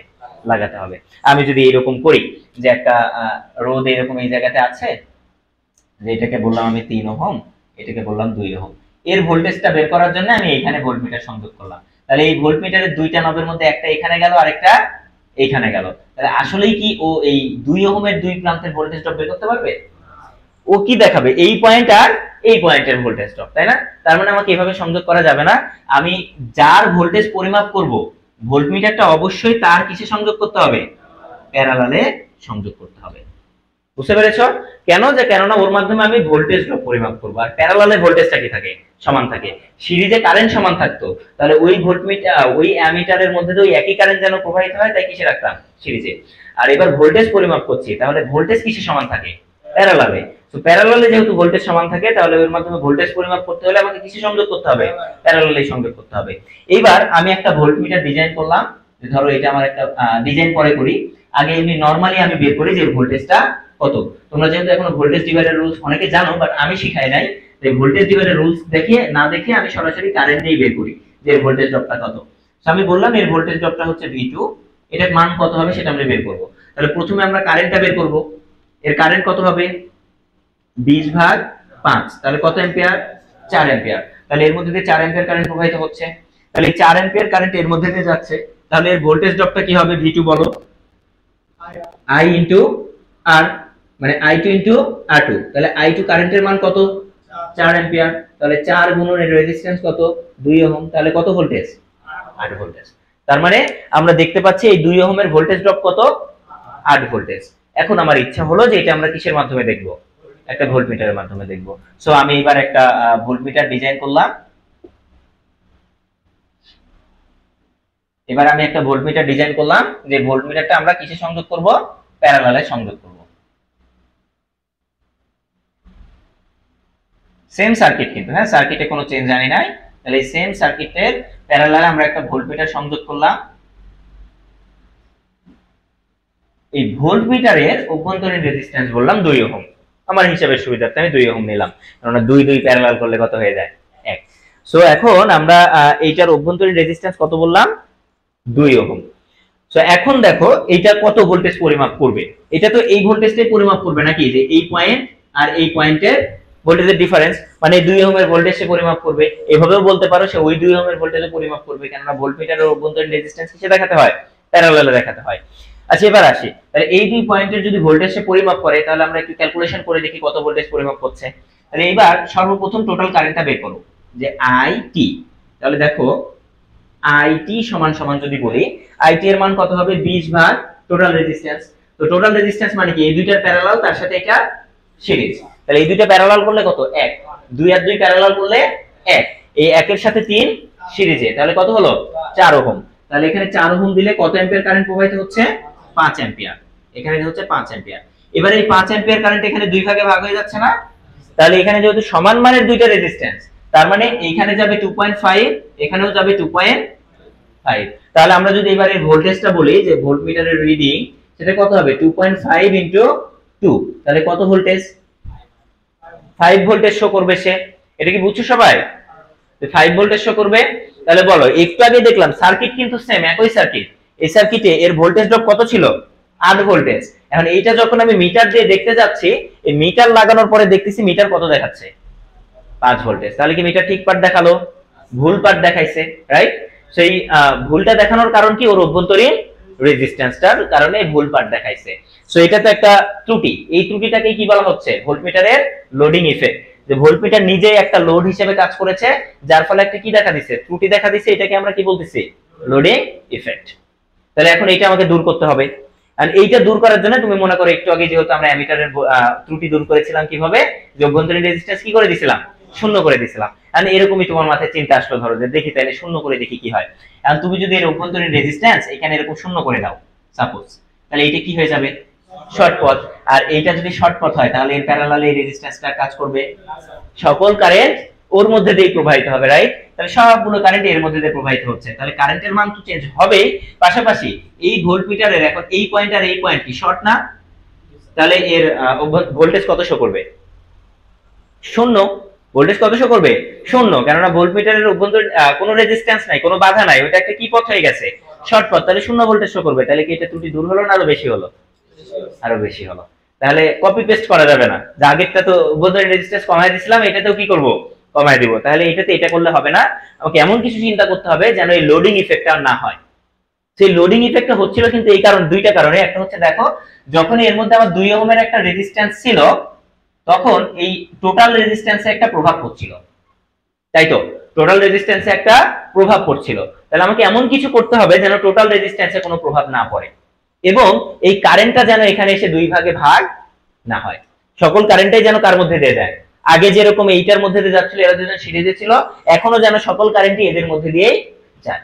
এটা করার একমাত্র উপায় হচ্ছে এর অভ্যন্তরীণ রেজিস্ট্যান্স কি করে দেওয়া, অসীম করে দেওয়া। যে এর অভ্যন্তরীণ রেজিস্ট্যান্স আমরা আর ইজিক্যাল টু কি করে দিলাম, ইনফিনিটি। অসীম মানে তখন এটা কি, ওপেন সার্কিট, তার মানে তখন এর মধ্যে দিয়ে কোনো কারেন্ট আর প্রবাহিত হবে হবে না, তাহলে কারেন্ট ভাগ হওয়া আটকালাম। আবার এইবার দেখো, যখন তুমি টোটাল রেজিস্ট্যান্স বের করবা, তখনও দেখো 3 আর 2 কিসে আছে, সিরিজে আছে।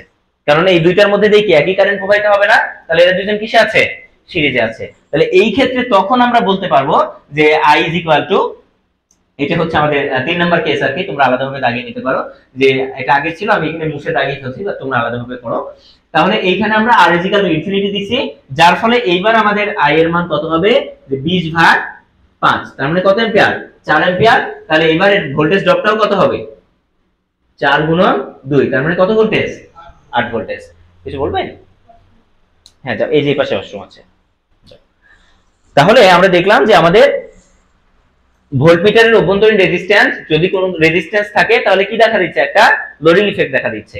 এটা দূর করতে গেলে রেজিস্ট্যান্স কি করতে হবে, অনেক বেশি করতে হবে, মানে ইনফিনিটি করতে হবে। তাহলে অসীম মানের রেজিস্ট্যান্স যদি এখানে সংযুক্ত করি তাহলে কি হবে না, আর কোনো লোডিং ইফেক্ট হবে না। এবার এই ভোল্টমিটারটা এর যে প্যারালাল ভোল্টেজ 8 ভোল্টেজ ছিল সেটাই পরিমাপ করছে। বাস্তবে তো আসলে একদম অসীম হবে না, রেজিস্ট্যান্স কি করতে পারবো, আমি অনেক বেশি করতে পারবো, বাট অসীম হবে না। এবং এই রেজিস্ট্যান্সটা আমি যত বাড়াবো এর ত্রুটিটা তত কমবে। এই 2 ওহমের জায়গায় যদি আমি 10 ওহম দিই, দেখো এর ত্রুটি কি হয়ে যাবে, কমে যাবে। আমি যদি সেখানে 100 ওহম করে দিই, ত্রুটি আরো কমে যাবে। আমি যদি সেখানে 1000 ওহম দিই, ত্রুটি আরো কমে যাবে। এজন্য রেজিস্ট্যান্সটা কি রাখা হয়, বাস্তবে অনেক বেশি রাখা হয়। বুঝতে পেরেছো? বাট আমরা থিওরিটিক্যালি সবসময় কি আইডিয়াল কেস নিয়ে চিন্তা ভাবনা করি, তাই আমরা এখানে কি করে দিলাম, যে একদম পারফেক্ট, এটা একদম অসীম করে দিয়েছি, যার ফলে একদম 8 ভোল্টেজে দেখাইছে। বাস্তবে কি হবে, 7.95 বা 7.99 এরকম দেখাবে। বুঝতে পেরেছো সবাই? তাহলে আমরা ভোল্টমিটার এবং অ্যামিটার কানেকশন নিয়ে আলোচনা করলাম। হ্যাঁ কিছু বলবা, বলো, প্রশ্ন করো, সমস্যা নেই। ওরে যে জিজ্ঞাসা করলাম, ও বন্ধু 2 জন, আচ্ছা বন্ধুও না, তাও আবার কিসের কথা, ও কিউরিসিটি, রাইট। ক্লাসের মধ্যে তোমার মাথায় এই চিন্তা চলে আসলো যে ছেলেটা ঢাকা থেকে আসে, যে কয়টার সময় রওনা দেয়। তাহলে তার ডেডিকেশন লেভেলটা তোমরা বুঝতে পারছো। তোমরা এখান থেকে যে পিছনে যারা আছো, এখান থেকে এখানে আসতে তোমরা 5 মিনিট লেট করেছো, আর ও কিন্তু ঢাকা থেকে আসে। এই তোমার বাবার সাথে কথা বলেছো যে এখানে থাকার বিষয়ে, একটু কথা বলো, তোমার তো অনেক সময় নষ্ট হয়, প্রতিদিন 4 ঘন্টা তোমার নষ্ট হবে, এটা হিউজ টাইম। আবার এত সকালে ঘুম থেকে উঠে আসাটাও মুশকিল, বুঝছো? তো একটু কথা বলবে তোমার বাবার সাথে যে এরকম বিষয়। আর মেসের পড়াশোনার এনভায়রনমেন্টটা ভালো পাবে আর কি। মানে সবাই পড়াশোনা করছে, দেখবে যে সবাই পড়ছে, তাদের দেখে পড়াশোনা করতে ইচ্ছা হবে আর কি। সবাই তোমার প্রতিযোগী, ইচ্ছা হবে যে ও পড়ছে, ও আগে যাচ্ছে, আমাকেও আগাতে হবে। তো একটু বাবার সাথে এই বিষয়ে কথা বলিও, প্রয়োজন আমার সাথে কথা বলিয়ে দিবা, ঠিক আছে? আমি চেষ্টা করবো আর কি। যদিও তোমার বাবা হয়তো বা জ্ঞানী মানুষ, তিনি হয়তো বা কোনো কিছু বুঝেছে, তবে এত দূর থেকে যাওয়া আসা করাটা অনেক সময় সাপেক্ষ ব্যাপার। তাহলে চলো, আর কোচিং এ ভর্তি হও নাই না? হ্যাঁ, তো সেক্ষেত্রে তো তোমাকে 2 বেলা যাওয়া আসা করতে পারবে, তুমি কিভাবে কি করবা? ক্লাস 8 পরে হবে না, বিকালে হবে ক্লাস। আর তোমাদের মধ্যে মনে হয় 2 একজন বলছিলাম, আমি তোমাদেরকে বলছিলাম, একজন তো ফোন দিয়েছিল, ওরা বলছিলাম যে গতকাল থেকে ওখানে ক্লাস শুরু হয়েছে। যে তোমরা যদি কেউ শুধু ননের জন্য এরকম পড়তে চাও, তাহলে প্রকৌশলী বিদ্যাপীঠ, এখানে তোমার হচ্ছে গতকালকে ব্যাচ চালু হয়েছে। তা আমি ওনাদের সাথে কথা বলেছি এভাবে, যে তোমরা যদি কেউ শুধু নন ওখানে পড়তে চাও, তাহলে তোমাদের ফুল টাকা ওখানে দিতে হবে না, তোমরা ডিপার্টমেন্ট আমার কাছেই পড়বো, আমি তত্ত্বাবধান করবো। এবং ননেও আমি হচ্ছে যদি তোমাদের কোনো প্রবলেম ফেস করো, এটা আমাকে জানালে আমি টিচার চেঞ্জ করে দিতে পারবো, সেখানে আমার ওখানে কন্ট্রোল থাকবে। তো সেখানে আমি হচ্ছে 6,000 টাকা পর্যন্ত রাখবে তারা, পুরো নন ডিপার্টমেন্ট আর কি। বুঝতে পেরেছো? 6,000 টাকা। তো কারো যদি এরকম হয় যে না আমি এখনো কোচিং এ ভর্তি হয় নাই, তো ওইখানে ভর্তি হতে পারো তোমরা, তাহলে শুধু নন ডিপার্টমেন্টের 6,000 টাকাই তোমাদের জন্য রাখবে, ঠিক আছে? ওকে, তাহলে আমরা 4-5-4টা প্রশ্নের, 4-4-8টা প্রশ্নের উত্তর পেয়েছি। অ্যামিটার কিসে সংযোগ করা হয়, কেন করা হয়, এর অভ্যন্তরীণ রেজিস্ট্যান্স কেন শূন্য হয়, প্যারালালে সংযোগ করলে কি হবে। ভোল্টমিটার কিসে সংযোগ করা হয়, কেন করা হয়, এর অভ্যন্তরীণ রেজিস্ট্যান্স কেন বেশি হয়, যদি একে প্যারালালে সংযোগ করি তাহলে কি হবে। মনে হয় 8 নম্বর প্রশ্নের উত্তর এখনো দেই নাই, যদি প্যারালালে সংযোগ করা হয় তাহলে কি হবে। তাহলে আমরা দেখলাম যে আমরা যে অ্যামিটার গুলো ডিজাইন করি এগুলোর রেজিস্ট্যান্স অনেক বেশি হয়, আইডিয়াল কেসের রেজিস্ট্যান্স কি অসীম। তাহলে আইডিয়াল কেস যদি ধরে এখন যদি আমরা একে সিরিজে সংযোগ করে দিই ভোল্টমিটারটাকে, আমি মনে হয় একটু আগে প্যারালালে বলে ফেলছিলাম, সো এটা স্লিপ অফ টার্ন। তাহলে একে যদি এই ভোল্টমিটারটাকে এখন যদি আমি সিরিজে সংযোগ করে দিই, এই সেম ভোল্টমিটারটাকে, যে 20 ভোল্টেজ, 3 ওহম, 2 ওহম, এবং এর অভ্যন্তরীণ রেজিস্ট্যান্স বললাম ইনফিনিটি, তাহলে একে সিরিজে সংযোগ করে দেওয়া মানে এটা কি হয়ে যাবে, ওপেন। তাহলে সার্কিট তার কার্যকারিতা হারাবে, তার কার্যক্ষমতা হারাবে, এটা ওপেন সার্কিট হয়ে যাবে, সার্কিট আর কোনো কাজ করবে না। এবং সেক্ষেত্রে ভোল্ট শো করবে হচ্ছে 20 ভোল্টেজ, এই পয়েন্ট এবং এই পয়েন্টের যে ভোল্টেজের ডিফারেন্স, এবং সেটা কত হবে? 20 ভোল্টেজ। আবার কেউ ভাইবো না শূন্য হবে, এটা 20 হবে। আমরা কেভিএল শিখলে তখন বুঝবো যে এই পয়েন্টে 20, এই পয়েন্টে 20, যেহেতু কোনো কারেন্ট প্রবাহিত হচ্ছে না, তাহলে এখানে কোনো ড্রপ নাই, এখানেও কোনো ড্রপ নাই, তার মানে এই দুই প্রান্তের বিভব পার্থক্য হবে 20 ভোল্টেজ, মাঝখানে যতই রেজিস্ট্যান্স থাকুক। আমরা সামনে কেভিএল শিখলে তখন বিষয়টা আরেকটু রিয়েলাইজ করতে পারবো। তাহলে এই 8টা প্রশ্ন সবাই বুঝতে পেরেছি? তাহলে এই 8টা প্রশ্ন কিন্তু আগামী দিনে তোমাদেরকে আমি করবো। আর তোমাদের হচ্ছে কয়েকদিন একটু ছুটি থাকবে, তোমরা সবাই জানো আমার সেমিস্টার ফাইনাল চলছে, তো আগামী বুধবারে আমার সেমিস্টার ফাইনাল আছে। তো সেক্ষেত্রে তোমাদের এই কয়েকদিন একটু ক্লাস হবে না, হ্যাঁ। আবার আগামী সপ্তাহ থেকে তোমাদের ক্লাস শুরু হবে। তোমাদের 2টা ক্লাস নিয়ে নিলাম এই সপ্তাহে, আগামী সপ্তাহে আবার ক্লাস নেবো। আমার 2টা পরীক্ষা আছে, এই 2টা পরীক্ষা শেষ হলে তোমাদেরকে তখন আমি কন্টিনিউয়াসলি পড়াবো, একদিন পর একদিন, সপ্তাহে 3 দিন তোমাদেরকে পড়াবো, ঠিক আছে? কিছু বলবা কেউ? না, এই সপ্তাহে আর কোনো ক্লাস হবে না, বুঝতে পেরেছো? আগামী দিনে একটা ক্লাস ওদের হতে পারে, এই সপ্তাহে আর কোনো ক্লাস হবে না, তোমাদের হচ্ছে আগামী শনিবারে আবার ক্লাস হবে, বুঝতে পেরেছো? আর এই 2টা পরীক্ষা আমার শেষ হয়ে গেলেই তোমাদের তখন একদিন পর পর একদিন ক্লাস হবে, আর শুক্রবারে তোমাদের ছুটি থাকবে, কারণ ম্যাক্সিমাম স্টুডেন্টেরই শুক্রবারে হচ্ছে কোচিং এ পরীক্ষা থাকবে, বুঝতে পেরেছো? তো ওই দিন তোমাদের ছুটি থাকবে। এখন হয়তো বা কারো শনিবারে পরীক্ষা থাকতে পারে, কারো অন্যবারে পরীক্ষা থাকতে পারে, বাট সবারটা যদি আমি কনসিডার করতে যাই তাহলে আমি তোমাদেরকে একদিনও পড়াইতে পারবো না, ঠিক আছে? তো কারো যদি কোনোদিন পরীক্ষা থাকে সে সেদিন আসার দরকার নাই, কোচিং পরীক্ষা অ্যাটেন্ড করবে, পরবর্তীতে ভিডিওটা দেখে নেওয়ার চেষ্টা করবো, অথবা পরবর্তী ব্যাচে সেই ক্লাসটা করে নেওয়ার চেষ্টা করবে, যদি বা তোমাদের আগে ব্যাচ 1 এর ক্লাস হয়। সো ব্যাচ 1 এর কেউ মিস করলে তোমাদের সাথে ক্লাস করতে পারবে। কেউ একজন আছো নাকি ব্যাচ 1 এর? একজনের আসার কথা, আসো নাই কেউ ব্যাচ 1 এর এখানে?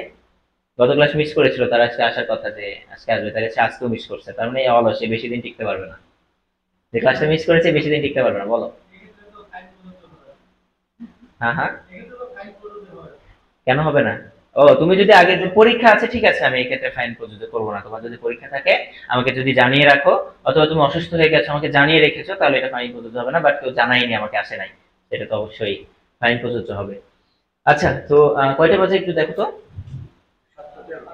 7:13, আমাদের একটু সময় আছে, তো আমরা এটা আলোচনা করে ফেলি কারেন্ট ডিভাইডার রুলস, হ্যাঁ।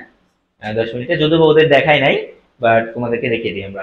আচ্ছা, current divider rules, current divider রুলসটা আসলে কি?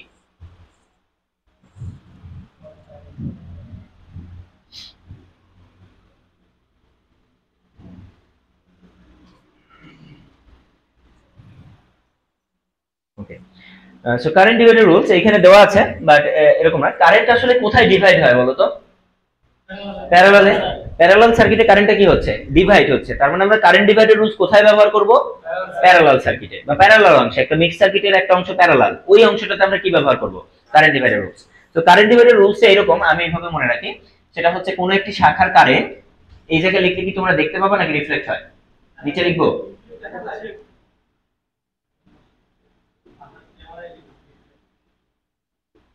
শাখা কারেন্ট। তাহলে শাখা কারেন্ট সমান সমান, আমরা, আমি এভাবে মনে রাখি, আমি মোট কারেন্ট বলি না এটাকে, যদিও এই সার্কিটের জন্য এটা মোট কারেন্ট বলা যায়, কিন্তু যখন আমরা মিক্স সার্কিটে এটা করব তখন নট নেসেসারি যে সবসময় এটা মোট কারেন্ট হবে। তো মোট কারেন্ট দিয়ে মুখস্থ করলে অনেকে কনফিউজড হয়ে যায়, যে সার্কিটের টোটাল কারেন্ট ওখানে বসিয়ে দেয়, এটা করা যাবে না। এই জন্য আমি এটা এইভাবে মনে রাখি যে আগত কারেন্ট, মানে যে প্যারালাল শাখাগুলোতে কারেন্ট ভাগ হয়ে যাচ্ছে ওই শাখাগুলোর আগত কারেন্ট। তাহলে আগত কারেন্ট ইনটু বিপরীত শাখার রেজিস্ট্যান্স, বিপরীত শাখার, আজকে হয়তো বা খুব ভালোভাবে এটা বোঝাতে পারবো না, তবে আগামী ক্লাসে আশা করি আমরা উদাহরণ সহ এটা ক্লিয়ার হয়ে যাব। আগত কারেন্ট ইনটু বিপরীত শাখার রেজিস্ট্যান্স ডিভাইডেড বাই ওই শাখার রেজিস্ট্যান্স, হ্যাঁ, প্লাস হচ্ছে বিপরীত শাখার আর, সংক্ষেপে লিখলাম, ঠিক আছে? আচ্ছা দেখো, এখন এই সূত্রটার আসলে কাজটা কি, এই সূত্রটা আমরা কেন ডেভেলপ করছি, সেটা হচ্ছে, ধরো এই সার্কিটে আমরা এই ভোল্টেজের মান জানা না থাকলেও যেন শুধুমাত্র কারেন্ট এবং এই রেজিস্ট্যান্সের মানগুলো দিয়েই আমরা এই শাখার কারেন্টটা বের করতে পারি। মানে উইদাউট এনি ভোল্টেজ আমরা শাখার কারেন্টগুলো কি করতে পারবো? বের করতে পারবো। নরমালি আমি কোন শাখার কারেন্ট বের করতে গেলে আমরা কি জানি? I = V/R। আমার ভোল্টেজ জানা থাকলে তো হলোই, V/R দিয়ে করে ফেলবো। কিন্তু এই কারেন্ট ডিভাইডার রুলস কখন কাজে লাগবে? যখন আমার ভোল্টেজটা জানা থাকবে না। যখন আমার ভোল্টেজটা জানা থাকবে না, তারপরে আমি ভোল্টেজ ছাড়াই ও সরাসরি কি বের করতে পারবো? কারেন্ট বের করতে পারবো শুধুমাত্র রেজিস্ট্যান্সের মান দিয়ে, যে এই পাশে এত রেজিস্ট্যান্স, এই শাখায় এত রেজিস্ট্যান্স, তাহলে এই দুইটার মধ্যে কোন দিকে কত কারেন্ট প্রবাহিত হবে। এটা হচ্ছে কারেন্ট ডিভাইডার রুলসের কাজ। এটা তোমাদেরকে মুখস্থ রাখতে হবে, ছোটস্থ রাখতে হবে, যে কারেন্ট ডিভাইডার শুধু ছোটস্থ রাখতে হবে না, বুঝতেও হবে যে কোনটাকে কি বলা হচ্ছে, বিপরীত শাখার রেজিস্ট্যান্স কি। এটা নিয়ে নরমালি সবচেয়ে বেশি ঝামেলা হয় যে বিপরীত শাখার রেজিস্ট্যান্স কোনটা। আমরা স্টেপ বাই স্টেপ এটা বুঝে যাব। তাহলে সূত্রটা কি আমার সাথে বলো, আগত কারেন্ট ইনটু বিপরীত শাখার রেজিস্ট্যান্স ডিভাইডেড বাই ওই শাখার, অর্থাৎ যে শাখার কারেন্ট বের করছি সেই শাখার রেজিস্ট্যান্স যোগ বিপরীত শাখার রেজিস্ট্যান্স। সেইখানে কোনটা কি শাখা দেখো, আমরা যদি পরের সার্কিট একটু দেখার চেষ্টা করি, যেমন ধরো এইটা। সো এইখানে দেখো আমার শাখা আছে কয়টা, দুইটা। তো এইটাকে আমি ধরো বললাম I1 আর এইটাকে বললাম I2। তাহলে এখানে মোট কত কারেন্ট প্রবাহিত হচ্ছে, 20 অ্যাম্পিয়ার। দেখো এখানে কি এদের ভোল্টেজ আমার জানা আছে, ভোল্টেজ জানা নাই, আমরা ভোল্টেজ ছাড়াই এর কি বের করব, কারেন্ট বের করব। তাহলে এবার আসো যে আমি মনে করো প্রথম শাখাটার কি বের করব, কারেন্ট বের করব। তাহলে এখানে শাখা কয়টা, দুইটা, দুইটা শাখায় কারেন্ট ভাগ হয়েছে। তাহলে প্রথম শাখাটার কারেন্ট আমি বের করব। তাহলে সেই প্রথম শাখার কারেন্ট সমান সমান কি হবে, I1। ঠিক আছে, প্রথম শাখার কারেন্টটা কি I1 ইকুয়াল টু কি দেখছি, আগত কারেন্ট। তার মানে যে কারেন্টটা ভাগ হয়ে যাচ্ছে এই দুইটা শাখার মধ্যে আগত কারেন্ট কি, কে আসতেছে, 20 অ্যাম্পিয়ার। তাহলে এই আগত কারেন্টের মানটা কত, 20 অ্যাম্পিয়ার। অ্যাম্পিয়ার না লিখলেও চলবে, এখানে 20 গুণন বিপরীত শাখার রেজিস্ট্যান্স। এখন এসে বিপরীত শাখা কি, বিপরীত শাখা হচ্ছে যে শাখাগুলোর মধ্যে কারেন্টটা ভাগ হয়ে যাচ্ছে এর মধ্যে একটা শাখার কারেন্ট আমরা বের করছি, ওই শাখা ব্যতীত যে শাখাটা থাকবে সেটাই কি, বিপরীত শাখা। তাহলে এই শাখার কারেন্ট আমরা বের করছি, এইটা ব্যতীত যেটা আছে সেটাই কি, বিপরীত শাখা। তাহলে বিপরীত শাখার রেজিস্ট্যান্স কত বলো এখানে, 100 ওহম ডিভাইডেড বাই ওই শাখার রেজিস্ট্যান্স। আমরা কোন শাখার কারেন্ট বের করছি, I1। তাহলে I1 শাখার রেজিস্ট্যান্স কত, 50 ওহম। তাহলে নিচে হবে 50 যোগ বিপরীত শাখার রেজিস্ট্যান্স। তাহলে বিপরীত শাখার রেজিস্ট্যান্স কত, 100 ওহম। তাহলে এখানে হবে 100। এইটাকে নিচে আবার কেউ মোট রেজিস্ট্যান্স বললো না, টোটাল রেজিস্ট্যান্স বললো না, কারণ এটা টোটাল রেজিস্ট্যান্স না, এরা দুজন কিসে আছে, প্যারালালে আছে। প্যারালালে টোটাল রেজিস্ট্যান্স কি দুইটার যোগফল হয়, হয় না। তাই এইভাবেই মনে রাখবা যে ওই শাখার রেজিস্ট্যান্স যোগ বিপরীত শাখার রেজিস্ট্যান্স। বুঝতে পেরেছো এটা, এটা একদম সহজ। আমরা ধীরে ধীরে, অনেক আমি জানি তোমাদের মধ্যে প্রশ্ন আছে যে এইখানে একটা রেজিস্ট্যান্স থাকলে কি হবে, ওইখানে এটা থাকলে কি হবে, সবে আমরা ধীরে ধীরে আসবো। তাহলে এইটার মান কত আসে বলো।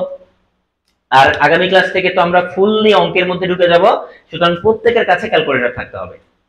বুঝতে পেরেছো, ক্যালকুলেটর যদি কেউ না নিয়ে আসো আমি তাকে দাঁড় করে রাখবো ক্লাসের মধ্যে।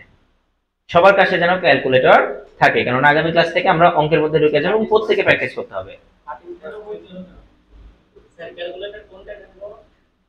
ক্যালকুলেটর তুমি আসলে ভালো হয় EX, কিন্তু এটা আসলে মার্কেটে পাওয়া যায় না নতুন।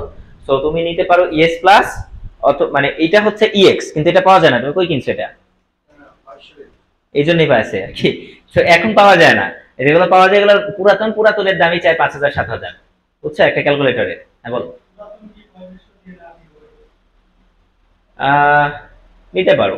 কতদিনের পুরাতন, 1 বছর হওয়ার কথা না, 1 বছরের আগে তো এটা মার্কেটে আউট। হ্যাঁ, আর এটা হচ্ছে আমি বলি, সো এইটার দিকে না গিয়ে তোমরা ES প্লাস নিতে পারো অথবা CW নিতে পারো। বুঝতে পেরেছো, ES প্লাস এর সাথে সবাই মোটামুটি কমফোর্টেবল, ওই যে ওর হাতে যেটা আছে ফাংশনগুলো সবার পরিচিত। তবে CW কেউ নিলে তার কিন্তু ফাংশনগুলোর সাথে পরিচিত হতে সময় লাগবে। ইভেন আমি নিজেও CW কখনো ব্যবহার করি নাই, কারণ আমাকে জিজ্ঞাসা করলেও তোমরা অ্যানসার পাবে না। তো সেক্ষেত্রে তোমাকে ইউটিউব দেখে একটু শিখে নিতে হবে। CW ফাংশনগুলো একটু ভিতরের দিকে থাকে আর কি। ক্লিয়ার, বুঝতে পেরেছো। So ES plus 991 ES plus অথবা CW যে কোনো একটা নিতে পারো। হ্যাঁ, MS না, ES প্লাস, MS চলবে না, ওটা তো বাচ্চাদের ক্যালকুলেটর। বুঝছো, হ্যাঁ হ্যাঁ হ্যাঁ, এটা হচ্ছে ব্যাকডেটেড জিনিস, তাই না। আর CW-টা কি, আপডেটেড জিনিস। CW-টা কিন্তু ফাস্ট। আর তোমাদের ফিজিক্সের অনেক ম্যাথ করতে হবে, মহাকর্ষ বিকর্ষতে গিয়ে দেখবা যে এইটাতে অনেক স্লো দিচ্ছে। আবার তুমি যখন ইকুয়েশন সলভ করবা দেখবা যে অনেক সময় ক্যান নট সলভ দিচ্ছে, সলভ করতে পারছে।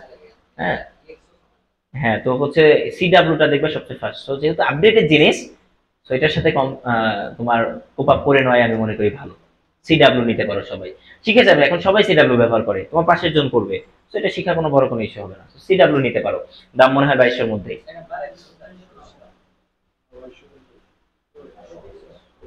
এইখানে নতুন তাই হয়তো তোমাদের কাছে বেশি চাচ্ছে। হ্যাঁ, ওই যে ওর কাছে 2500 চাইছে। ওই যে মনে করো তোমরা একসাথে হাজার হাজার স্টুডেন্ট গাজীপুরে এসেছো, তো সবাই তো ক্যালকুলেটর কিনছে, এত ক্যালকুলেটর তো স্টক করে না। মার্কেটেও চাহিদা বেড়ে গেছে, একটা দোকানে মনে করো দুইটা আছে, প্রতিদিন 50 জন মানুষ এসে চাচ্ছে, সে কি চাইবে, আমি একটু বেশি দাম চাই, বেশিতে বিক্রি। তো ঠিক আছে, তোমরা কিনে নিও এটা। তাহলে এইটার মান আসলে 13.33। তাহলে এবার আসো এইখানে আমি I2 টা দুই ভাবে বের করতে পারি, একটা হচ্ছে সূত্রের মাধ্যমে, আরেকটা কিসের মাধ্যমে, যে যেহেতু আমার টোটাল কারেন্ট 20 ছিল, এর মধ্যে এদিকে কত যাচ্ছে 13.33, তাহলে 20 থেকে 13.33 বাদ দিলে আমরা I2 পাবো। বুঝতে পেরেছো? তাহলে এইটাও আমরা করতে পারি, অথবা আমরা যেহেতু আমরা আসলে সিডিআরটা ভালোভাবে শিখতে চাচ্ছি, তাই আমরা কারেন্ট ডিভাইডার রুলটা অ্যাপ্লাই করি।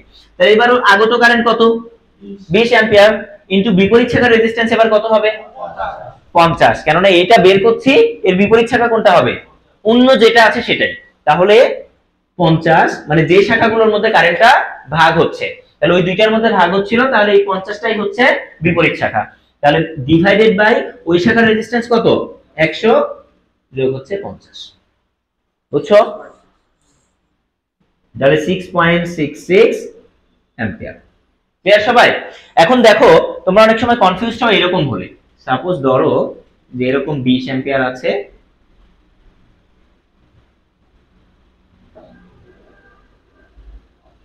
এই সেম সার্কিট, এখানে 50 ওহম, এখানে ধরো 100 ওহম, আমি বললাম এখানে 20 অ্যাম্পিয়ারই যাচ্ছে, এখানে ধরো 2 ওহম দেওয়া আছে। সো এইবার ধরো আমি I1 এবং I2 বের করতে বললাম, ঠিক আছে? সো এইবার কি কোনো পার্থক্য হবে?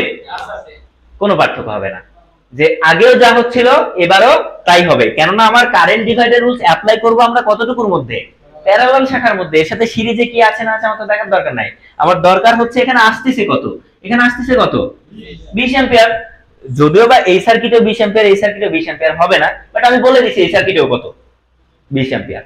সো যেহেতু এই সার্কিটে আমি সোর্স চেঞ্জ করছি, এখানেও 20 অ্যাম্পিয়ার প্রবাহিত করছি আমি, তাহলে এখানেও 20 অ্যাম্পিয়ার প্রবাহিত হচ্ছে। তাহলে এখন আমাকে সিডিআরটা অ্যাপ্লাই হবে কোন শাখাটুকুর মধ্যে, এই শাখাটুকুর মধ্যে, এইটার সাথে কোনো সম্পর্ক আমাদের নেই।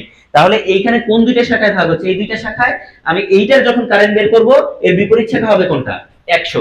অনেকে আবার ভুল করে এর বিপরীত শাখা কত ধরে নেয়, 2। বাট 2 তো আমাদের বিপরীত শাখা না, আমাদের বিপরীত শাখা হচ্ছে কারেন্ট কোন দুইটার মধ্যে ভাগ হচ্ছে, কারেন্ট যাদের মধ্যে ভাগ হচ্ছে এর মধ্যে যার কারেন্ট বের করব, ওইটা ব্যতীত যার মধ্যে কারেন্ট যাচ্ছে সেটাই হচ্ছে আমাদের বিপরীত শাখা। বুঝতে পেরেছো সবাই? ক্লিয়ার? কোনো কোশ্চেন আছে এটাতে? আরো কন্ডিশন আছে, সেগুলো পরে দেখব। এটাতে কোনো কোশ্চেন আছে কিনা, যদি না থাকে তাহলে এইবার এইটার কারেন্ট আমি বের করে দিলাম তোমাদেরকে, এটা কি মুছে দেব? ওকে। তো এইবার যদি না থাকে তাহলে এইবার তোমাদের কাজ হচ্ছে পরের পেজে দেখো, এই সেম সার্কিটে আমরা এক গাদা হোমওয়ার্ক দিয়ে রাখছি আর কি, সেম সার্কিট, শুধু এখানে আমরা 2 3 4 5 এভাবে কি বলে রাখছি, যে রিপিট দ্য অ্যাবভ, মানে আগের যে প্রশ্ন ছিল, উপরের যে প্রশ্ন ছিল সেটা রিপিট করতে বলেছে। R1 300 এবং R2 কত, 500। এখানে R1 এর মান 300 দিবা, R2 কত দিবা, 500 দিবা, এবং আমাদের ইনপুট অ্যাম্পিয়ার কত দিবা, 50 দিয়ে তুমি এটা অ্যানসার বের করবা, এবং অ্যানসার মিলিয়ে দেখবে অ্যানসারটা হয়েছে কিনা। সিমিলারলি R1 এর মান R2 এর মান আবার চেঞ্জ করবা, সোর্সের মান চেঞ্জ করে মিলিয়ে দেখবা। এভাবেই 5টা তোমাদের হোমওয়ার্ক সবার খাতায় যেন আগামী সপ্তাহে আমি দেখতে পাই যে 5টা তোমরা করেছো।